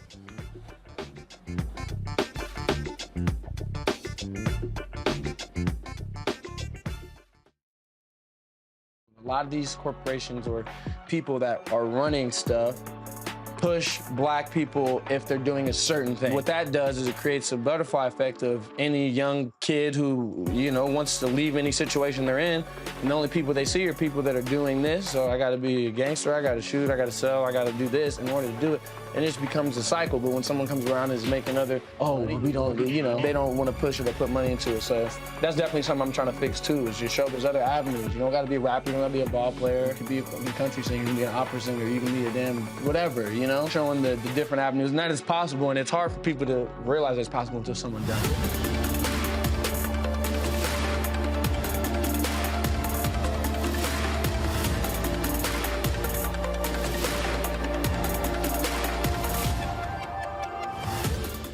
Hi, I'm Dr. Jackie Hood Martin, and I have a question for you. Ever feel as if your life is teetering and the weight and pressure of the world is consistently on your shoulders? Well, let me tell you, living a balanced life isn't easy. Join me each Tuesday on Black Star Network for A Balanced Life with Dr. Jackie.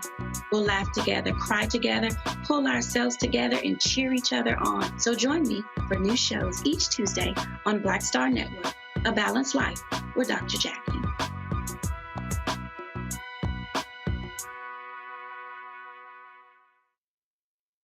This is Judge Mathis. Hi, I'm Teresa Griffin. Hi, my name is Latoya Luckett, and you're watching Roland Martin Unfiltered.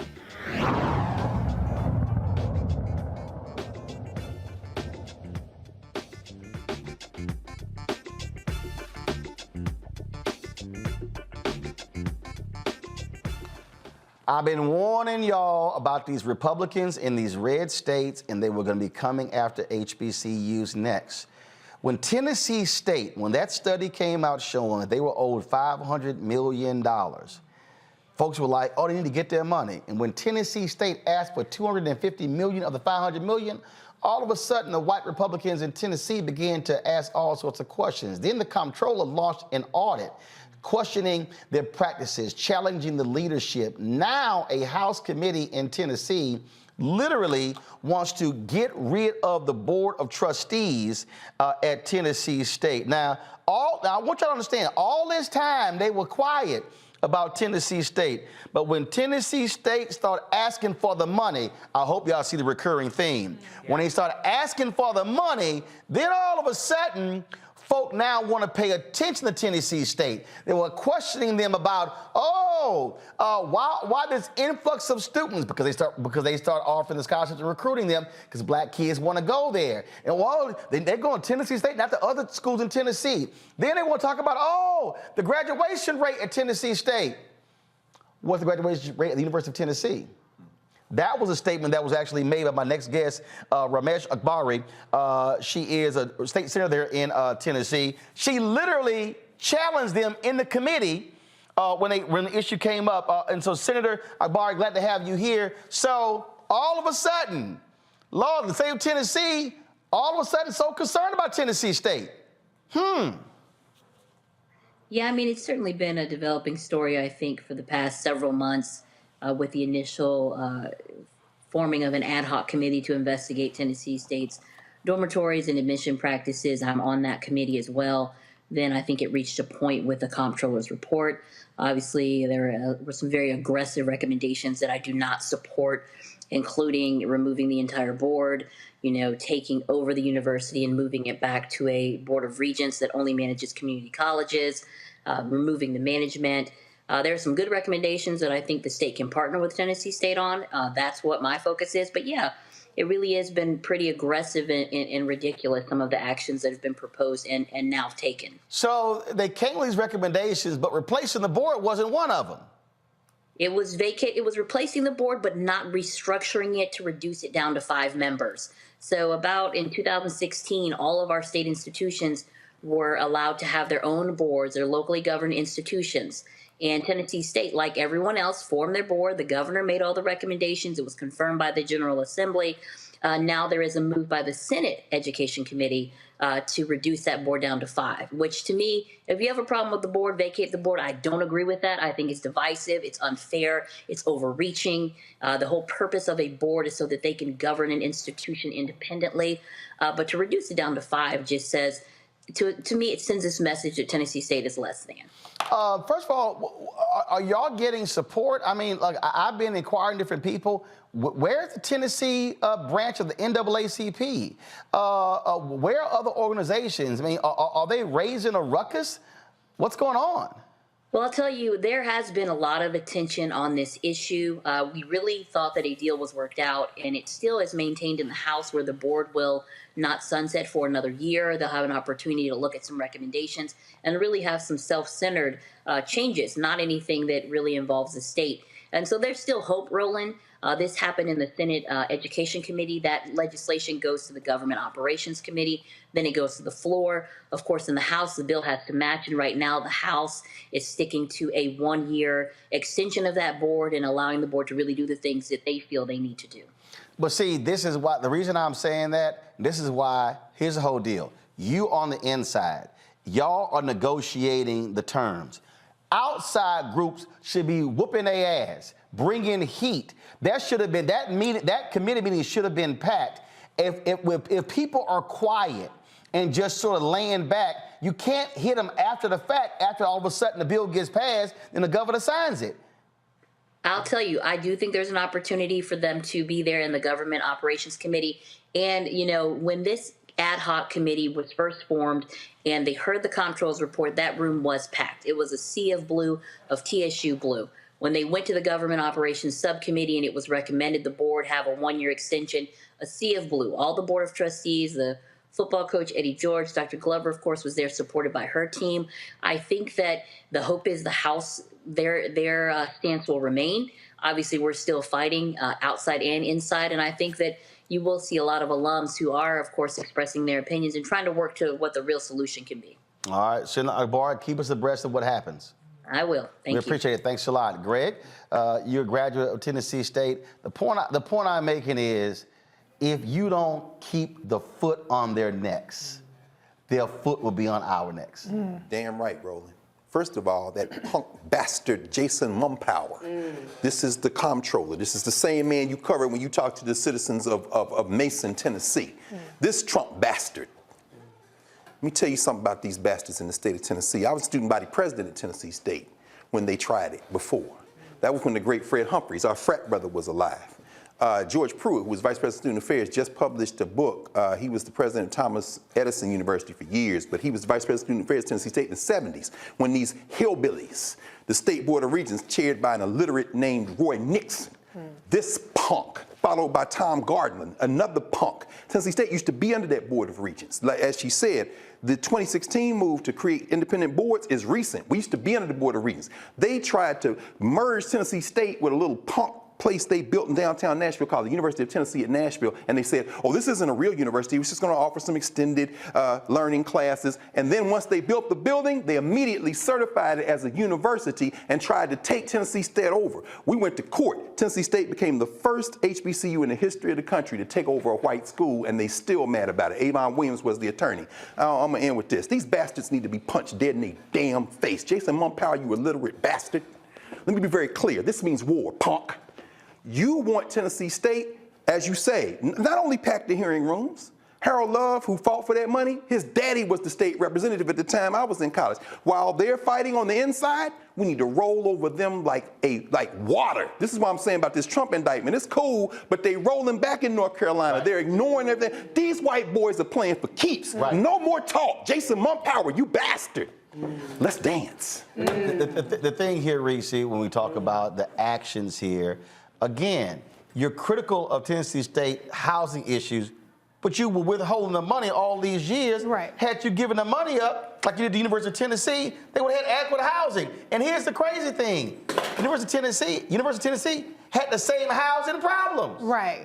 Well, you know, black people are always expected to make $1 out of 15 cents. And when issues of racism and systemic racism are being tackled, the first thing that they go to is the competency question and trying to call into question whether black leadership is competent. Black leadership is competent. Right. It's the systemic racism that's constantly beating us down that if anybody else had to deal with it, they wouldn't have gotten even half as far as we have in this race. So quit trying to gaslight and deflect and pay up. That's right. That's right. Yeah, and I remember covering this story, Roland, guest hosting for you about a month and a half ago, and we talked specifically about this issue at Tennessee State. And what I was blown away with when I read through that audit report of the comptroller, Jason Humphreys, who then put together this special kind of group to look through Tennessee State, is that they were fighting back to say, listen, no, we have money. We have money in the coffers. This is what we have. Reese talked about the housing issue. If we would have had what was promised to us, then we could have addressed the housing issue with quadruple the population of students that have enrolled in HBCU. So I would really implore people to really get behind Tennessee State in whatever capacity is necessary, because they are being gaslit, and they actually have a very, very clean audit report, even though the comptroller and this heroes team that he converged to get together with these students' complaints and things of this nature, doing everything they can to destroy a historically black college and university. I know you got very quickly. We know this. Put Glenda Baskin Glover against any president in that funky state. Dr. Glover not only has an MBA, she's a CPA. Put her against the president of the University of Tennessee, University of Gaslit is the word. They after Dr. Glover. They after this system. Right. That's right. Because again, when they said, "Oh, you want the $500 million?" Y'all ain't controlling that extra $500 million. Her books are clean. It's always the money. As a whistle. It's always the money. And so here's what I'm asking: Tennessee State Conference, NAACP, where in the hell y'all at? Yes. How are you not mobilizing all of your chapters in Tennessee? I'm just trying to understand where y'all at. I'm waiting. We come back.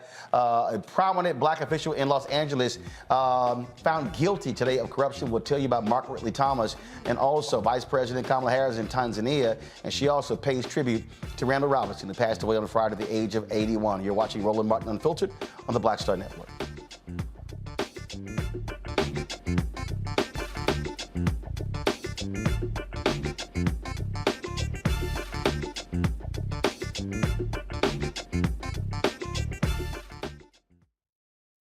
When you talk about blackness and what happens in black culture, we're about covering these things that matter to us, speaking to our issues and concerns. This is a genuine people-powered movement. There's a lot of stuff that we're not getting. You get it, and you spread the word. We wish to plead our own cause. Too long have others spoken for us. We cannot tell our own story if we can't pay for it. This is about covering us. Invest in black-owned media. Your dollars matter. We don't have to keep asking them to cover our stuff. So please support us in what we do, folks. We want to hit 2,000 people, $50 this month, raise $100,000. We're behind 100,000, so we want to hit that. Y'all money makes this possible. Check some money orders. Go to P.O. Box 57196, Washington, D.C. 20037-0196. The Cash App is $RM Unfiltered. PayPal is R Martin Unfiltered. Venmo is RM Unfiltered. Zelle is Roland at RolandSMartin.com. Coming up on the next Black Table, a conversation with Professor Howard W. French on his new book, Born in Blackness, covering 600 years of global African history and helping us understand how the world we know today is a gift from Black people. There could have been no West without Africa and Africa. That's on the next Black Table with me, Greg Carr, only on the Black Star Network.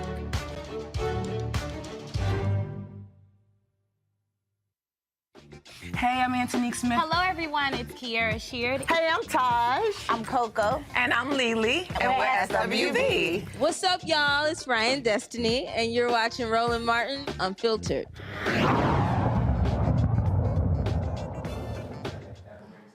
One of Los Angeles County's most prominent politicians was found guilty today of federal corruption charges related to special benefits his son received at the University of Southern California. Mark Ridley Thomas, a 30-year Los Angeles power broker in politics and a vocal advocate for civil rights and racial justice, was found guilty of charges of conspiracy, bribery, honest services, mail fraud, and 4 counts of honest services wire fraud. He now faces the possibility of years in federal prison and permanently losing his seat on the Los Angeles City Council, which he has been suspended from for the past 17 months. Ridley Thomas is 68 years old.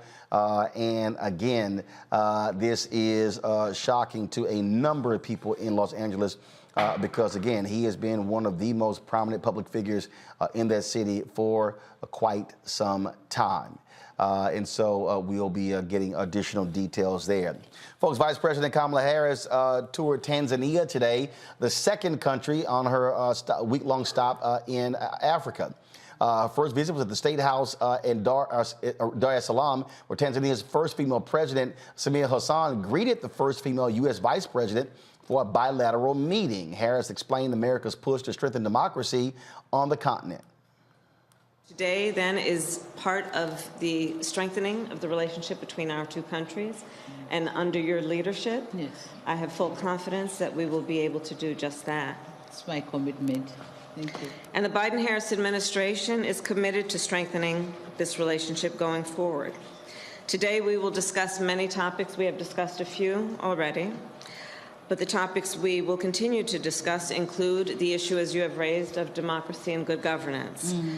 We will discuss and continue to discuss the issue of long-term economic growth for Tanzania, the climate crisis, and then regional and global challenges. On the subject of democracy and good governance, as I said in Ghana, polling tells us the vast majority of Africans support democracy over other forms of government. This reflects a shared desire between us. And the United States will continue to work alongside democratic governments in support of democratic aspirations, and the democratic aspirations in particular of the people of this continent. Madam President, under your leadership, Tanzania has taken important and meaningful steps. And President Joe Biden and I applaud you.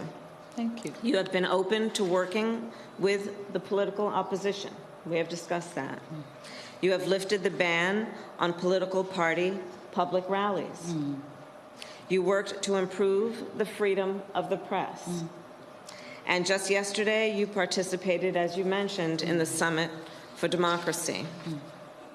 On the subject of economic growth, good governance delivers predictability, stability, and rule of law, which businesses need to invest. Working together, it is our shared goal to increase economic investment in Tanzania and strengthen our economic ties. Of course, this is the vice president, again, touring there with the president of Tanzania. She is the only female head of state of the 54 countries there on the continent. She also met with survivors of the 1998 bombing of the U.S. Embassy there in Tanzania. Harris visited the memorial on the embassy wall with the victims' names. It's been 25 years since the August 7th, 1998 terror attack. More than 200 people were killed in nearly simultaneous truck bomb explosions in 2 East African cities, one at the United States Embassy in Tanzania, the other at the U.S. Embassy in Kenya. Joining us now is Ann Griffin, Senior Fellow for National Security and International Policy for the Center for American Progress. Ann, glad to have you here. It is not getting the appropriate attention from mainstream media, no shock. But how important is this week-long visit of the Vice President? Oh, it's incredibly important, and it's unfortunate that we tend to struggle with getting the proper media for issues related to the African continent. But it's great because I would say at least five cabinet members have actually taken that trip to Africa as a follow-up to the White House Africa Leaders Summit. So that's great. And of course, all of the issues that Vice President Kamala has mentioned are critical to the relationship and building that partnership with the African continent. Of course, she came bearing checks, also providing opportunities for export deals as well. And the point that we keep raising, this is the youngest continent. It's also 7 of the 10 fastest growing economies. This country needs to have a relationship with the African nations there. Oh, absolutely. And you know, it's interesting, of course, because there are 2 Black senior level officials who are talking, and the fact that she, Kamala Harris, is of African descent, is important. And I think the role that women play within Africa and frankly within the world is key. And that's really a great way that we can use the symbolism of that trip to build on the work that we need, especially when it comes to entrepreneurship, innovation, and creativity, when it comes to really building up the continent and the relationships between the two. And I should say as well, the role of the diaspora is critical. And I think that's something that she said already, of course, quite a few times when she was in Ghana, and will continue to keep that momentum going through her trip to Tanzania and Zambia. Because of that is a powerhouse in itself, not only the entrepreneurship aspects, but also the political and policy-oriented focus that the diaspora can wield in improving the relationship between both regions. And of course, Ella Johnson Sirleaf was the former president of Liberia and the first female African head of state. And the thing here, the vice president has also talked about the importance of developing women as leaders on the continent. Well, absolutely. And I think, I guess what I was trying to say is one black vice president, two a black president is a critical and really strong symbol. But yes, there is money behind what they're saying and what they're announcing. And that is critical, too. I think that's an issue where I think we have a role to play in terms of making sure that they come through with those commitments and those promises. But certainly the $1 billion that is being discussed about what they're calling a global initiative that will buttress the work that has been done and is beginning to be done, focusing on youth and women is critical here. So those numbers are quite high, and it's just up to us, I think, as we follow and advocate for sustaining those numbers in terms of promoting economic growth. All right, Ann Griffin, we surely appreciate it. Thanks a lot. Thank you. All right, Reese, we know you got something to say about your girl. I mean, I just think it's really important. I thank you, Roland, for covering this. So much we take for granted about how historic and significant this is.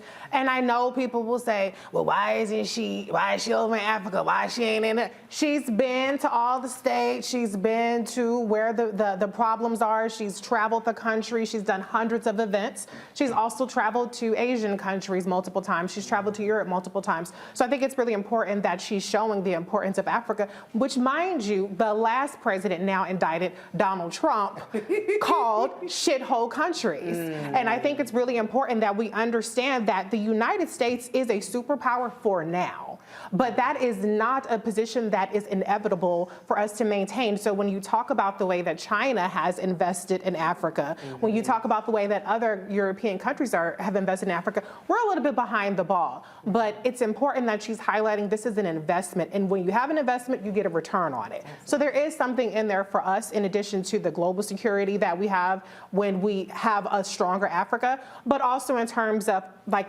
announcing the nickel factory. Some of the supply chain issues that we've dealt with have been as a result of some of these sorts of issues. And so an investment we get a return on is an investment worth making.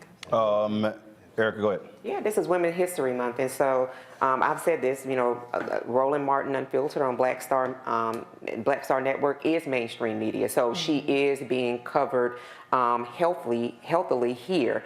One of the other things that I want to say is during the last regime, the former National Security Advisor, I believe it was John Bolton, he did put something in place in terms of their strategic outlook for Africa. And one line I do remember specifically in that language is that they wanted to have more of a transactional relationship with Africa. And so as Reese pointed out, we're a bit behind the 8 ball, because I know you've been in Africa a lot, I've been a lot, we've all traveled. But I mean, you can see the imprint of France. You can see where the Netherlands are there. You can see where Russia is there. You can see where China is there, and they've not made good on their promises. So a very healthy relationship definitely only treads well for the United States as well. And it's good to see Vice President Kamala Harris there. Greg, when I was at the NBA All-Star game, they had a panel that dealt with the continent of Africa. Burna Boy was at halftime as well. Adam Silver said something that I think it was said 10% of all the NBA players either had 1 or 2 African parents. And it was interesting because when Gayle King moderates the panel, the Newsmakers breakfast every year, And when Silver told her that they would focus on Africa, she was like, she literally said in the panel, are you sure that that would be of interest? And he says, yes. And they talked about on the panel NBA Africa. They talked about all the work that's been happening there, all things that have been going. And Silver made clear how important it is happening there on the continent. And one of the things that I asked the question to them, but one of the things that as I was sitting there, one of the things that I've always said, the difference is always how we look at it. There's so many people who think about Africa in those Sally Struthers commercials with flies flying around some kid's face. Can you send $1 for a day? And America's always looked at African nations or supporting the continent from an aid standpoint, not an investment standpoint. Right. That's right. Well, I mean, they shouldn't look at us. Right. In other words, aid, we built your damn country. You came and got us, and then you came back for everything that's there. As John Clark said, everybody wants out of Africa everything it has, and they don't want to pay for it.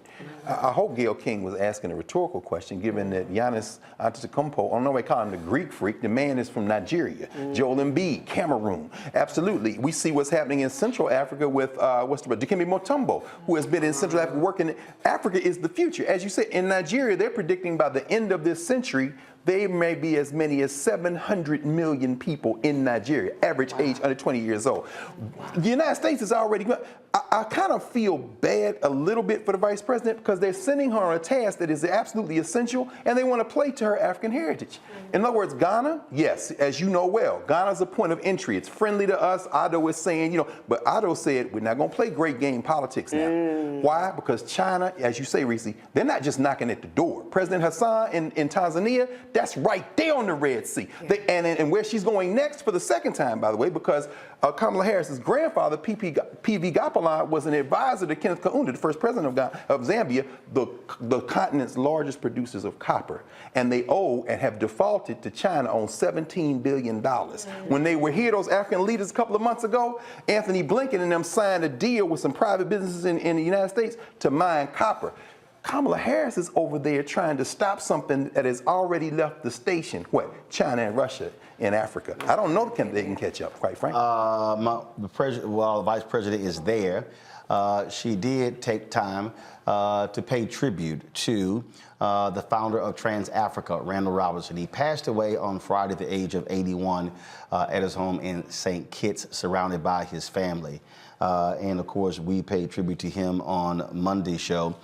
This is the statement that was released by the office of the vice president. Randall Robinson was shaped by his searing childhood experiences with poverty and segregation, and spent the rest of his life trying to ease the suffering and strengthen the status of others. From his public legal aid work in Boston to his international human rights advocacy to his work to shape policy in the halls of Congress, Randall improved the lives of tens of millions and advanced the cause of justice. His leadership of Trans-Africa helped forge new connections, secure rights, and establish ties across the African diaspora. He risked his own health to secure safety for many Haitians fleeing violence, and the work of the Free South Africa movement helped inspire a global outcry, end generations of oppression, and begin a new chapter of freedom and inclusion on the continent of Africa. Randall wrote so powerfully about those experiences and ultimately his disappointment with the pace of progress in his memory. And let us continue to fight to build an America worthy of his efforts, and never forget that people have the power to change the world.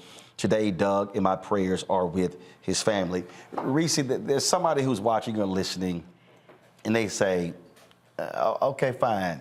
She issues a statement. Mm-hmm. What they don't understand is the White House didn't issue a statement. Mm-hmm. For the vice president to do so, when you acknowledge someone's passing, mm-hmm. first of all, it's in the historical record. Mm-hmm. That's right. And we see statements released all the time by presidents. Mm-hmm. And I don't recall seeing, I don't know, I'll double check if President Barack Obama posted anything, mm-hmm. or President Bill Clinton, but this is important, mm-hmm. for the historical record, and not just for his family, but for people to understand that a Randall Robinson mattered. Right. And I mean, this is who Vice President Kamala Harris is. She is about giving voice to our community. And that isn't always the household name per se, the flashiest name that everybody knows.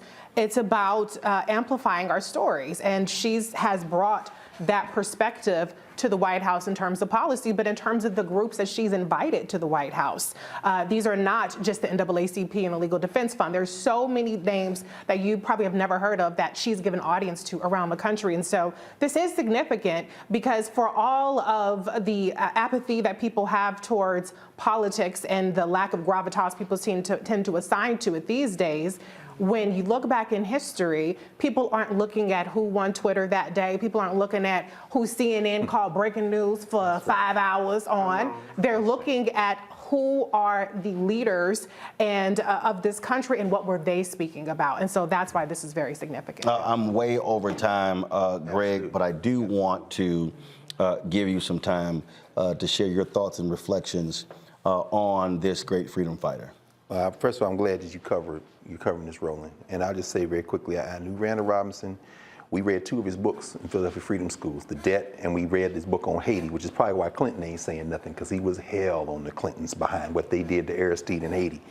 And for that matter, Ronald Reagan, who invaded Grenada, and his friend Maurice Bishop lost his life. I'll say this. There may be no more important figure of African descent in foreign policy in the 20th century other than Randall Robinson. It's not Colin Powell, it's not Condoleezza Rice, because this man moved policy. The hunger strike. I mean, so when Kamala Harris honors herself, quite frankly, which I'm very happy to see, I'm glad Joe Biden didn't make a statement. I hope maybe you can find out recently, the Vice President said, no, let me make this statement. Because by connecting herself to Randall Robinson, she's speaking to history. 100 years from now, ain't nobody gonna remember Dusty Joe Biden, but Randall Robinson's name will only continue to enlarge. I'm glad that the Vice President took all those HBCU presidents to Ghana. We saw them in the, I hope you get to interview a couple of them. I saw the President of Morgan and the President of Howard. Randall Robinson walked away from power. He could have been anything. He could have had a cabinet position. He could have been Randall Robinson, when he left this country and went to live with his wife Hazel in St. Kitts, he said, I tried to love America. It didn't love me. And the minute I decided I'm not going to do it anymore, it was like a weight was lifted off my shoulders. He says, wherever I am in the world, I am an African. I'm a Haitian. I'm a Nigerian. I'm an African from the United States. My country is my people. I'm so glad that the Vice President of the United States gave that statement, because of the work of Randall Robinson. There are vice presidents of the United States, and one day soon the president of the United States, and more importantly, black policy that affects black people everywhere in the world as a result of the work of Randall Robinson and his comrades. Dr. Jamaal Bowman, them know him. Jeremiah Wright was on his board. I won't even get into it, but thank you for covering him, because this country is showing who it is when they do not honor Randall Robinson. It's not about him, it's about them. Well, we talk about folks, African Americans, who played a huge role in what's happening on the continent. I dare say the 2 most prominent figures would be Reverend Leon Sullivan. Absolutely. And Randall Robinson. That's right. Yes, sir. Those Agree. 2 there. Agree. Gotta go to break. We come back. More on Roland Martin Unfiltered on the Black Star Network. This is Erica's last show. She'll explain where she's going. She is heading out to the vast Midwest. I don't know what the hell she thinking. She better have a big ass coat. So we'll explain all of that, and then we'll talk about issues when it comes to the brain. That's next. Roland Martin Unfiltered on the Black Star Network.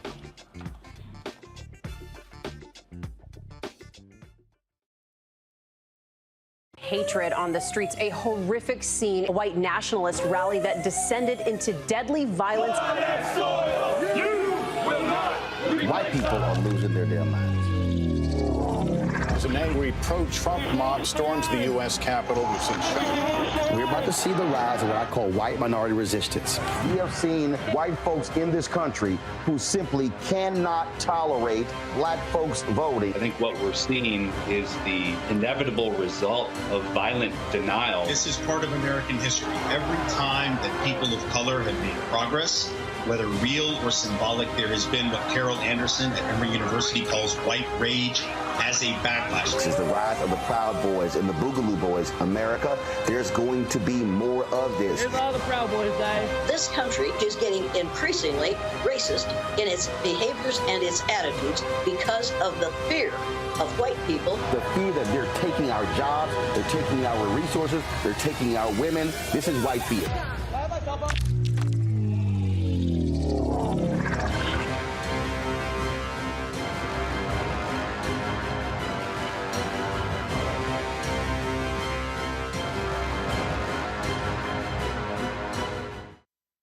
What's up, y'all? I'm Will Packer. I'm Chrisette Michelle. Hi, I'm Chaley Rose, and you're watching Roland Martin Unfiltered. All right, y'all, welcome back to Roland Martin Unfiltered. Y'all hear them noisy students over there? Quiet down, y'all. You can get a shot of them. Get a shot of them. All right, y'all go ahead and wave.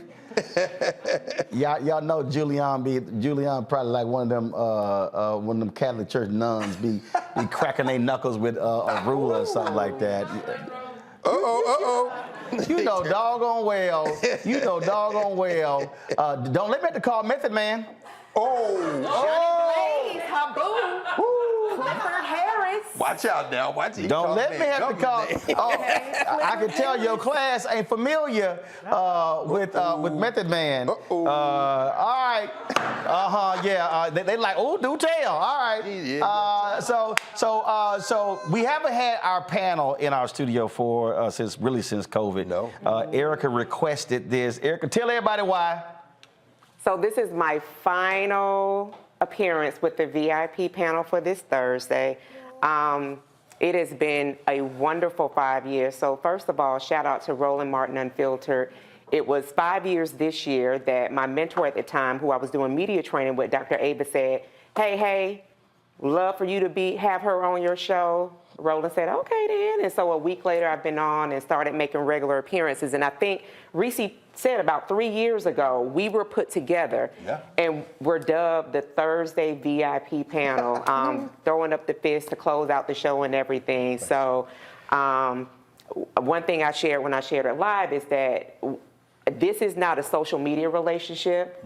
Y'all already know Reese, my boo. I have a relationship with Reese. I have a relationship with Greg. No, I have a relationship with Roland. So these relationships will continue. But what I am doing actively on a weekly basis for this show is what's folding for me. And that's because other things are happening, as you well know.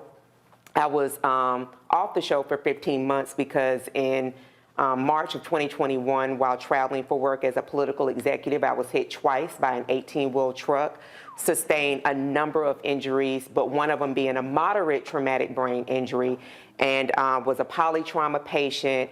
My parents are here with me. My elusive boyfriend, who people don't think exists, he's here with me.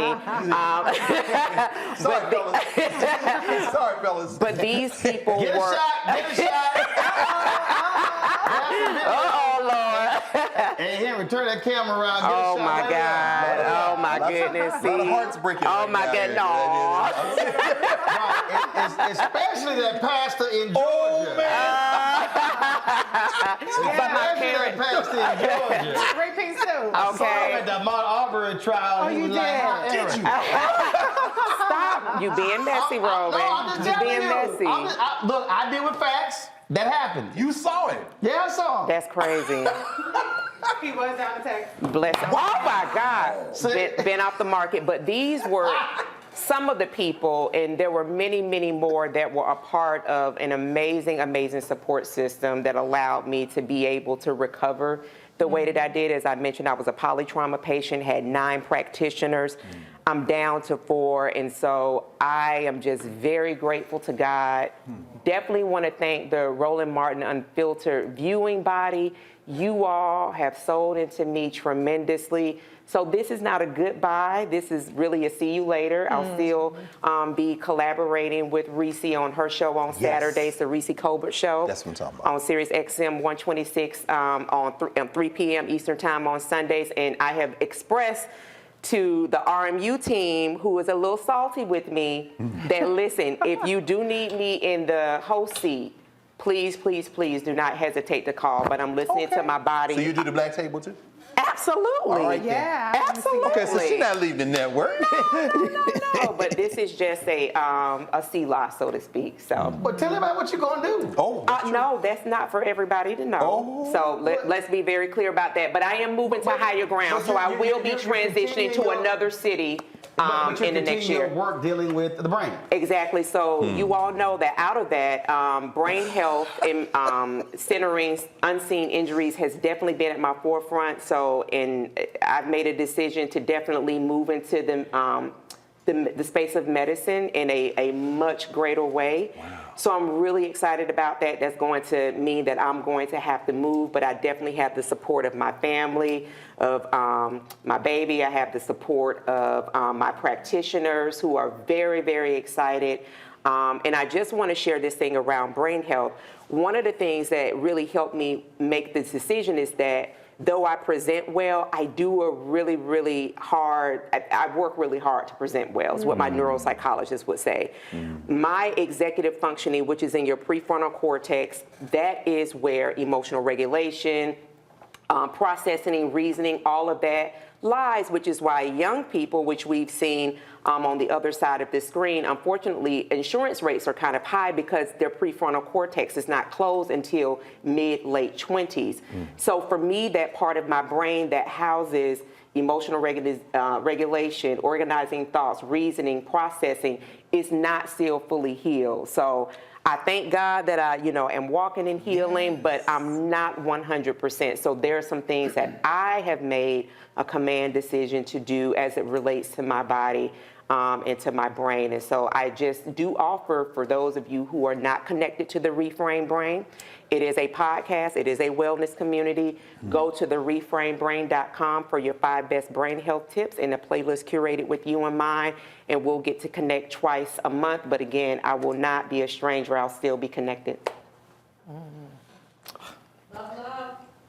I feel like Dr. Bowman wants to say something. No question. No question. Erica, you're my sis. I love you. And this has, I was the third one to come into the fold in terms of the Thursday panel.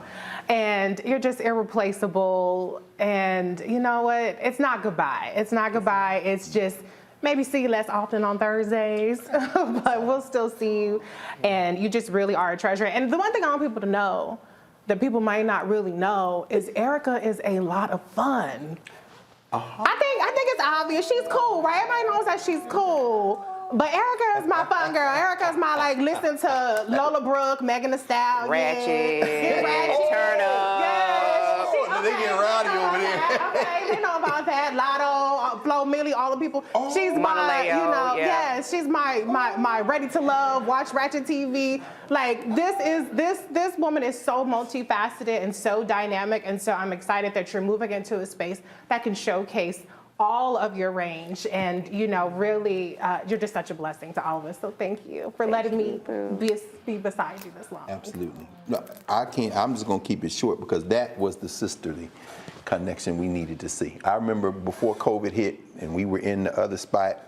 And there was one night when all the sisters were together, and I took a picture. I said, "This is beautiful." I have it framed. I have it framed. Okay. I have it framed. That is such a beautiful moment. And then, of course, the most recent one when y'all was sitting there giving shade in the studio the night of election night. I'm like, bless her, Jesus. But I tell you what, I was watching the vice president at Cape Coast at the dungeon the other day, and she stood up to the podium to speak, and she got choked up. Yeah. And I said, anybody been sitting in that dungeon, Roland knows, any of us knows, I've been there. You can't be unmoved. Yeah. When I think about you, Erica, I think about somebody who has not only the strongest character, but as a black person, as a person of African descent, that kind of emotion that you have the ability to channel and come through the screen. Any of y'all watch, especially when we start talking about getting the strap, I'll be like, look, I'll ride with Erica. You know what I'm saying? Where we at? He said, period, let's go. Where and I'm we just at? saying, you can't fake that kind of thing. Yeah. So thank you, sis. You know I love you, and we all gonna be together anyway. I'm glad you're still gonna be with Reese on Saturdays. Yeah. You still with the network. Yeah. And Roland Martin made this the blackest place, but you made it a little bit blacker. So we appreciate you. I appreciate you, boo. Well, my position is simple. I've always said that it's about creating a space, opportunity for people to be able to do what they do. You don't have the platform, you can't actually showcase talents, and so when Ava's like, "Hey, I got somebody want to come on," I'm like, "All right, let's see what she can do."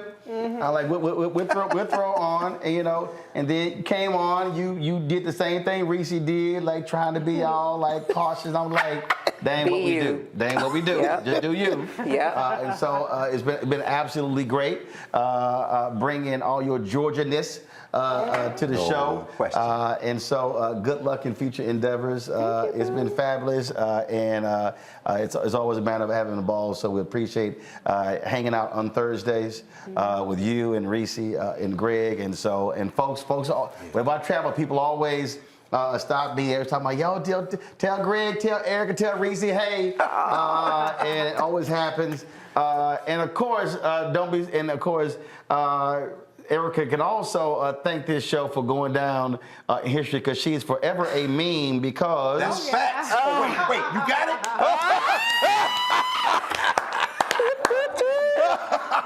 Look at the Lord. Facts. Oh, my God. Meme.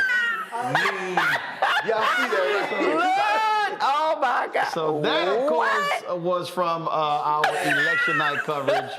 State of the Union. When the Jesus. When the Yes. when Dina, the black conservative, Bless her, we were Jesus. having a conversation Help her, about abortion, and things got just a little bit heated. And then, of course, everybody talked. Of course, everybody talked about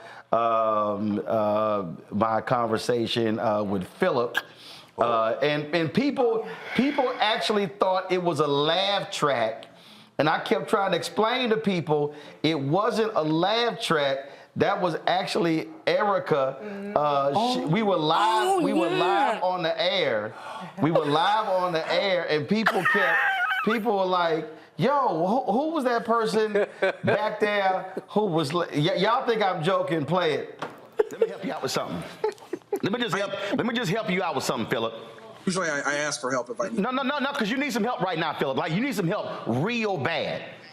If I said, I have never ever seen Philip in a red tie, and if somebody says, Roland, have you ever met Philip? No. Have you ever seen Philip on TV? No. Have you ever seen Philip at an event? No. Well, hell, if you ain't never seen Philip, of course you ain't never seen Philip in a red tie. So how can you say people are not protesting black-on-black violence in Chicago, but they are, but you haven't seen it, and you've made no attempt to find out it exists. But let me ask you this question, and this is a second. I want you to answer that one too first. Why are you so worried about Chicago and you ain't focused on crime in Indianapolis? We are focused on crime in Indianapolis. So why are you bringing up Chicago, though? Because I'm sorry, go back to my iPad. I'm looking at your column. You simply state, I've had the opportunity to work with my local police department. So you don't name it. You say all that laughing. So people thought they thought it was a laugh track. No, Erica's microphone was up. Look at my dad leaning in. Because my dad has told me about making faces and keeping it together. Erica was Reese muted her phone. Yeah, Erica ass, she was cracking up. Laughing, y'all. See. Y'all, she was cracking up. It was funny. Laughing the whole time. It was funny. Yeah. But wait, you have to her classic iconic phrase. Baby, the son of a Klansman. That's who he is. And he was indicted today. Women's History Month. My last day. Yes. Come on. Praise his holy name. Thank you, So it was we bless. That was your president. He said, happy. Yeah, y'all. So it was I just want y'all to know that was not a laugh track at all. That was literally Erica cracking up laughing while Philip was drowning. Oh yeah. While Philip being drowned. Listen, well, that boy was waterboarded. well, that boy voluntarily. Well, that boy was just drowning, and just in case, because see, y'all, we showed y'all one. I can't find a full screen video, so I'm gonna play. This is what we posted. Just look at all the faces Erica just made. Come on, go ahead, go to it, y'all. Don't look, Dad. Turn it up. Don't look, Dad. Everywhere, rolling. South Carolina, South Carolina, North Carolina, Tennessee, Georgia, Arkansas, Texas, Mississippi, Alabama. Exactly. They all are against Medicaid expansion and rural hospitals. Are you telling me? Are you telling me rural hospitals? Are you literally telling me that rural hospitals in Mississippi, Alabama, Texas, Arkansas, Tennessee, Georgia, North Carolina, South Carolina are not shutting down? Hold up, y'all. I gotta run that back. Tennessee, Georgia. I gotta run that. South Carolina are not shutting down. Are you actually telling me that? I am not telling you that. Come on, y'all. And if y'all heard that, say that, say that. Erica thought she was in church, y'all. Erica thought she was in church. Yeah, y'all did on that couch. Always in church, baby. Serious business. We always in church. So that happened. That did happen. I did not. I know I'm over time, but it's all right. I'm good. I meant to play this earlier. Did y'all see Congressman Jamaal Bowman? Oh my God! I thought he was gonna choke Massie out, man.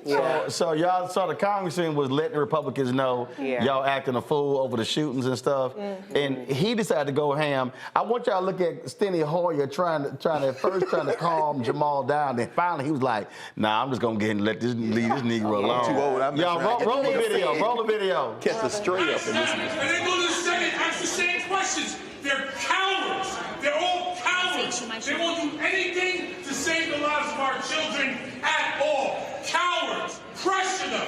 Force them to respond to the question, why the hell won't you do anything to save America's children? And let them explain that all the way up until election day on 2024. Let them explain it all the way up to election day on 2024. They're freaking cowards. They're gutless. They're not here. I'm talking about gun violence. You know, there's never been. I'm talking about gun violence. A school that allows teachers to carry. Oh my God. Carry guns? You think more guns lead to more death? More guns lead to more death. Look at the data. You're not looking at any data. You're carrying the water for the gun lobby. Look at the data. More guns lead to more deaths. States that have open carry laws have more deaths. States that have open carry laws have more deaths. Are you listening to what I'm saying? Calm down. Children are dying. 9-year-old children. The solution is not arming teachers. Have you ever worked in a school? Have you ever worked in a school? Have you ever worked in a school? Have you ever worked in a school? It's a yes or no question. Have you ever worked in a school? You will not answer my question. Don't stop and talk. Y'all, and that thing just continued. That's the kind of heat we need. Period. And I like how he said, I was screaming before you came. I'm going to put the motherfucker hater. But that was the energy he was giving off. He was giving off like, don't come over here checking me about my tone. With kids dying. You know what I'm saying? It's the Republicans. They act the ass. Because we saw how they acted during the McCarthy confirmation, not confirmation situation. That's right. And they were showing their whole ass the whole time. But they like to talk about decorum when they're trying to mute Democrats and they're trying to mute conversations about things that they are complicit on. And so I like the energy. I want everybody to have that energy. But the bottom line is the people we need to have that energy are the non-voters. Because the Republicans have put their flag in the sand. Abbott. Just mollywopped Beto in the mass shooting capital. That's right. Kemp, DeSantis, mollywopped there. Okay, maybe not mollywopped. 75% of young voters in Texas did not vote. Exactly. So the people we need to have that energy are the people that are sitting at home on their ass refusing to vote. Well, I ain't got no reason to vote. Both of these parties are the same. Okay, so when these kids keep dying, that's on you. That's My God. Greg? Nah, you saw that. We taped a segment of the Black Table today. Monifa Bandele, who was out of Brooklyn, works with Moms Rising. She was talking about Jamaal Bowman. So I asked her, I said, you know Jamaal? I said, oh yeah, I know Jamaal. He's an educator. He has opened schools. And he was one of the first people to sign on to the work they're doing around maternal health. Black women are dying in this country. It's just ridiculous. And so the man has had enough. I said, did you see the thing? She said, oh yeah, I saw it. That's him. That's New York right there. And Thomas Massie, who built his own house, takes pictures with all these guns and stuff in Kentucky. That's great, baby. We stand in the hall now. You want to dance? Jamaal Bowman back there, he was in his face. I'm glad everybody was there with the recording, right? Because this is a black man who's had enough. And these are white children. I'm from Nashville. Now, there was a black man that died. He was the custodian. Yeah. This brother just trying to go to work. Nobody went home. And before I let Erica with the last word, I just want y'all to understand how crazy these Republicans are. That was Representative Jamaal Bowman. This happened in a committee hearing with Congresswoman Stacey Plaskett. Oh, Stacey Plaskett. Y'all watch this. By Louisiana Attorney General Jeff Landry, where he decries all political violence and calls for an end to that and asks for respect for all political viewpoints. Without objection. Another thing we can examine because he's not here. Very good. No, you can examine it. It's a document. He's going to examine him for what he wrote and the intent behind what he said. Well, I would just point out that that's unanimous consent for documents, and we got the document right here. Chairman, he handed to you. Mr. Chairman, I would ask unanimous consent. The chair now recognizes Ms. Mr. Wasserman. Chairman, I have a unanimous consent request, Mr. Chairman. One by Louisiana Attorney General Jeff Landry. Period. I love that. And I think Mike Johnson, isn't he the one that adopted like a black son? And I think that's him. We're talking about Louisiana. We're talking about... this was the quote, you didn't hear it. She says, honey, she said, I know this man didn't just shove his paper in my face. Honey, when I say you got the wrong one. Period. Me and G were just talking. I said, that sister's from the Virgin Islands. She will give him the business. And then when we talk about the state of Louisiana, their senators, you're talking about a senator that on record talked about black women maternal health not mattering because it was black women that were involved in that. And I know I kind of, just to really kind of paraphrase what he said, but Plaskett energy, Bowman energy, when we're talking about what is going to be the present and the future of this country, I said it on the show 4 weeks ago, we cannot continue to go in the direction that we're going for another generation. No. And Reese talked about earlier that really the direction of the country is being decided by Republicans and non-voters. So listen, that 18 to 24 bracket, Roland just brought forth that 75% of those eligible young voters in Texas did not vote. Give me 75% of everything you bring in your pocket. How about that? Give me 75%. Come on here. Then tell me what that feels like, because that is literally the translation. This show on its base, on its face, talks about economic components and how that drives everything. That's right. If you will give me 75% of everything you bring in, even if it's Chanel, Gucci, if it's Dollar General, give me 75% of that and your cash, I will shut up about voting. You won't ever hear me talk about it again, but that's definitely not going to happen. You have got to engage. It is not an inconvenience. Being where people who have died via Harriet Tubman have been hundreds of years ago, I guarantee you that's an inconvenience. How about that? All right, Erica. Yes, final word on the show. We appreciate it. Look forward to when you come on back with your matching lipstick and your outfit. I saw you. Yeah, I peeped that. Let me also let me thank Greg, Reese, Erica. I appreciate it. You got your parents here. That's it. You got your parents. Yeah, my mom and my dad. You got your mom and your dad, and my boyfriend. And you got your boyfriend, who's actually not AI. It's a real person. Him real. There you go. Mom, dad, Chris. And of course, and of course, Greg, her dad belongs to the coldest and the boldest. Come on. My daddy is an alpha. The only fraternity that exists, Alpha Phi Alpha Fraternity Incorporated. Period. Shout out to Julian Mavo's class over there. There she go. Hey, Dean. That's right. Glad to have y'all here. Hope y'all enjoyed the show. To the rest of y'all, don't be trying to get no ideas, trying to bring y'all classes. People be hitting me up. Hey, can we come by the studio? I'm like, if you ain't cut a check, you ain't joined the fan club, you can't. Listen, because we have done that. Okay? Just let y'all know. And I know I saw y'all heard that Xavier's coming by Yak. So these are two black-owned liquor brands. And I expect them to also send us a check for this free-ass advertising we gave them. So be sure. So Carol, be sure to tell Halo 7 and tell Sazerac and Rye cut that check. Yes. For the hold on, let me get it right there. So yes. So y'all already know, and this is all. See, y'all gotta understand how black this show is. This is Donnell Rollins' candle.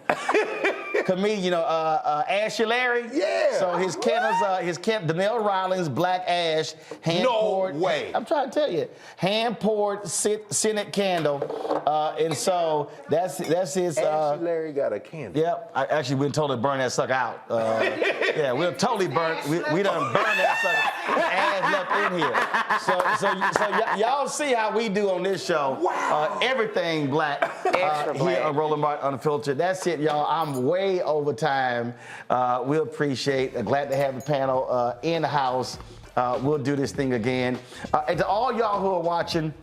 I keep saying this, and I can't employ y'all anymore. Your resources matter. Y'all have no idea. I'm fighting this thing every single day with these ad agencies and these companies. They come to us and they say, oh, we don't buy news because, it's controversial, it's opinion. Yet when I see these pharmaceutical ads on Fox News, when I see these ads on MSNBC, I'm like, they give an opinion over there. And by the way, Eli Lilly, Pfizer, AstraZeneca, Johnson & Johnson, Bristol Squibb Myers, I'm coming after y'all too. And just so y'all know, and so to everybody who's watching, I'm telling y'all, without our fan support, we would not still be here. Our fans have contributed about $2 million over the last 4.5 years. And that's a series of $1, $5, $10, $25, on average $50 donations. I went to the mailbox yesterday. This is literally, these are actually checks and money orders. These are all the black people who say, I ain't giving no Cash App, Zelle. So don't think I gotta literally open every single one. I gotta sign the back of it. I gotta pull the camera out and take a picture and deposit it. Oh yeah, trust me. And so again, it matters. And I'm telling y'all, information ain't free. I know a bunch of y'all sitting here watching, y'all comment on YouTube, but this information ain't free. And so your support matters. Let me tell y'all something. When I say if 20,000 of our fans give on average $50 a year, that's $1 million. Y'all, you take that, you take with what we generate on YouTube, the network is paid for. We absolutely need you to support us in what we do. There are people who can't give 50, they give less. The people who actually given us more. Last week I had 2 people who sent us back-to-back days $1,000 checks because they believe in what we're doing. And trust me, y'all, I get stopped all around the country. I get brothers come up to me who've been in prison who say, bruh, your show got me through prison. And they tell us that too, to tell you. Yeah. We all hear that. So people stop us. There are people who say, man, I didn't know nothing about politics. I've met people who are now in office who say they learned politics watching this show. And so when I say, y'all, it matters, it matters. And so please support us in what we do. I'm telling y'all, it's crucial. Y'all, it's an advertise. Look, y'all don't understand what's happening right now. I'm telling you. Okay, folks are having layoffs. ABC News just announced layoffs. Disney, ESPN. I'm not trying to lay anybody off. We're trying to keep our status quo with our staff. We want to build. Your support matters. Check and money orders. Go to P.O. Box 57196, Washington, D.C. 20037-0196. Cash App, $RM Unfiltered. PayPal, R Martin Unfiltered. Venmo, RM Unfiltered. Zelle, Roland at RolandSMartin.com. Roland at RolandMartinUnfiltered.com. Henry, give me a 2-shot of the panel and then of the group over there to close us out. Give me that 2-shot. And so again, y'all, contribute to the show. If you haven't given, do so, because I'm telling y'all, we're fighting a good fight. And there is no, let me be very clear, there is no other show like this show in America. No. Period. None. No. There's no other black-owned media outlet that does what we do. No other show. We are 2 hours every night. Roger Muhammad is 2 hours every day. Right. We've got Greg's show. We've got Deborah Owens' show. We got Jackie Hood Martin's show. We got Stephanie Humphrey's show. We got 3 shows in development. Y'all, this thing is real. We're building it, but your resources absolutely matter. All right, you got my 2-shot ready? Wide shot here and the shot now 2 shot me in the group. I need this shot. And then there we go. All right, y'all. I am. Oh, look at y'all throwing the fists up. Hey! Look at y'all. All right. LA right there. So I get. You got the 2 shot. You got in the box. You got the box. You got it. I need the 2 shot. I need it in the box. All right. So this is how y'all. I end my show with holla. That's how I end the show. And very loud. So you can't be all meek and everything. All right. We waiting on Henry to get this damn shot. All right. We got a programmer in the switcher. Do do do do do do do. I'll play the Jeopardy. There it is. He got it. All right, here we go. All right. So on 3, we're gonna end the show with a holla. All right. 1, 2, 3. Holla! Wow. That was beautiful. Wow. Black Star Network is here. I'm real revolutionary right now. Support this man, Black Media. He makes sure that our stories are told. Thank you for being the voice of Black America, Roland. Stay black. I love y'all. All momentum we have now, we have to keep this going. The video looks phenomenal. See, there's a difference between Black Star Network and Black-owned media and something like CNN. You can't be Black-owned media and be scared. It's time to be smart. Bring your eyeballs home. You dig? Pull up a chair. Take your seat. The Black Tape with me, Dr. Greg Carr, here on the Black Star Network. Every week, we'll take a deeper dive into the world we're living in. Join the conversation only on the Black Star Network.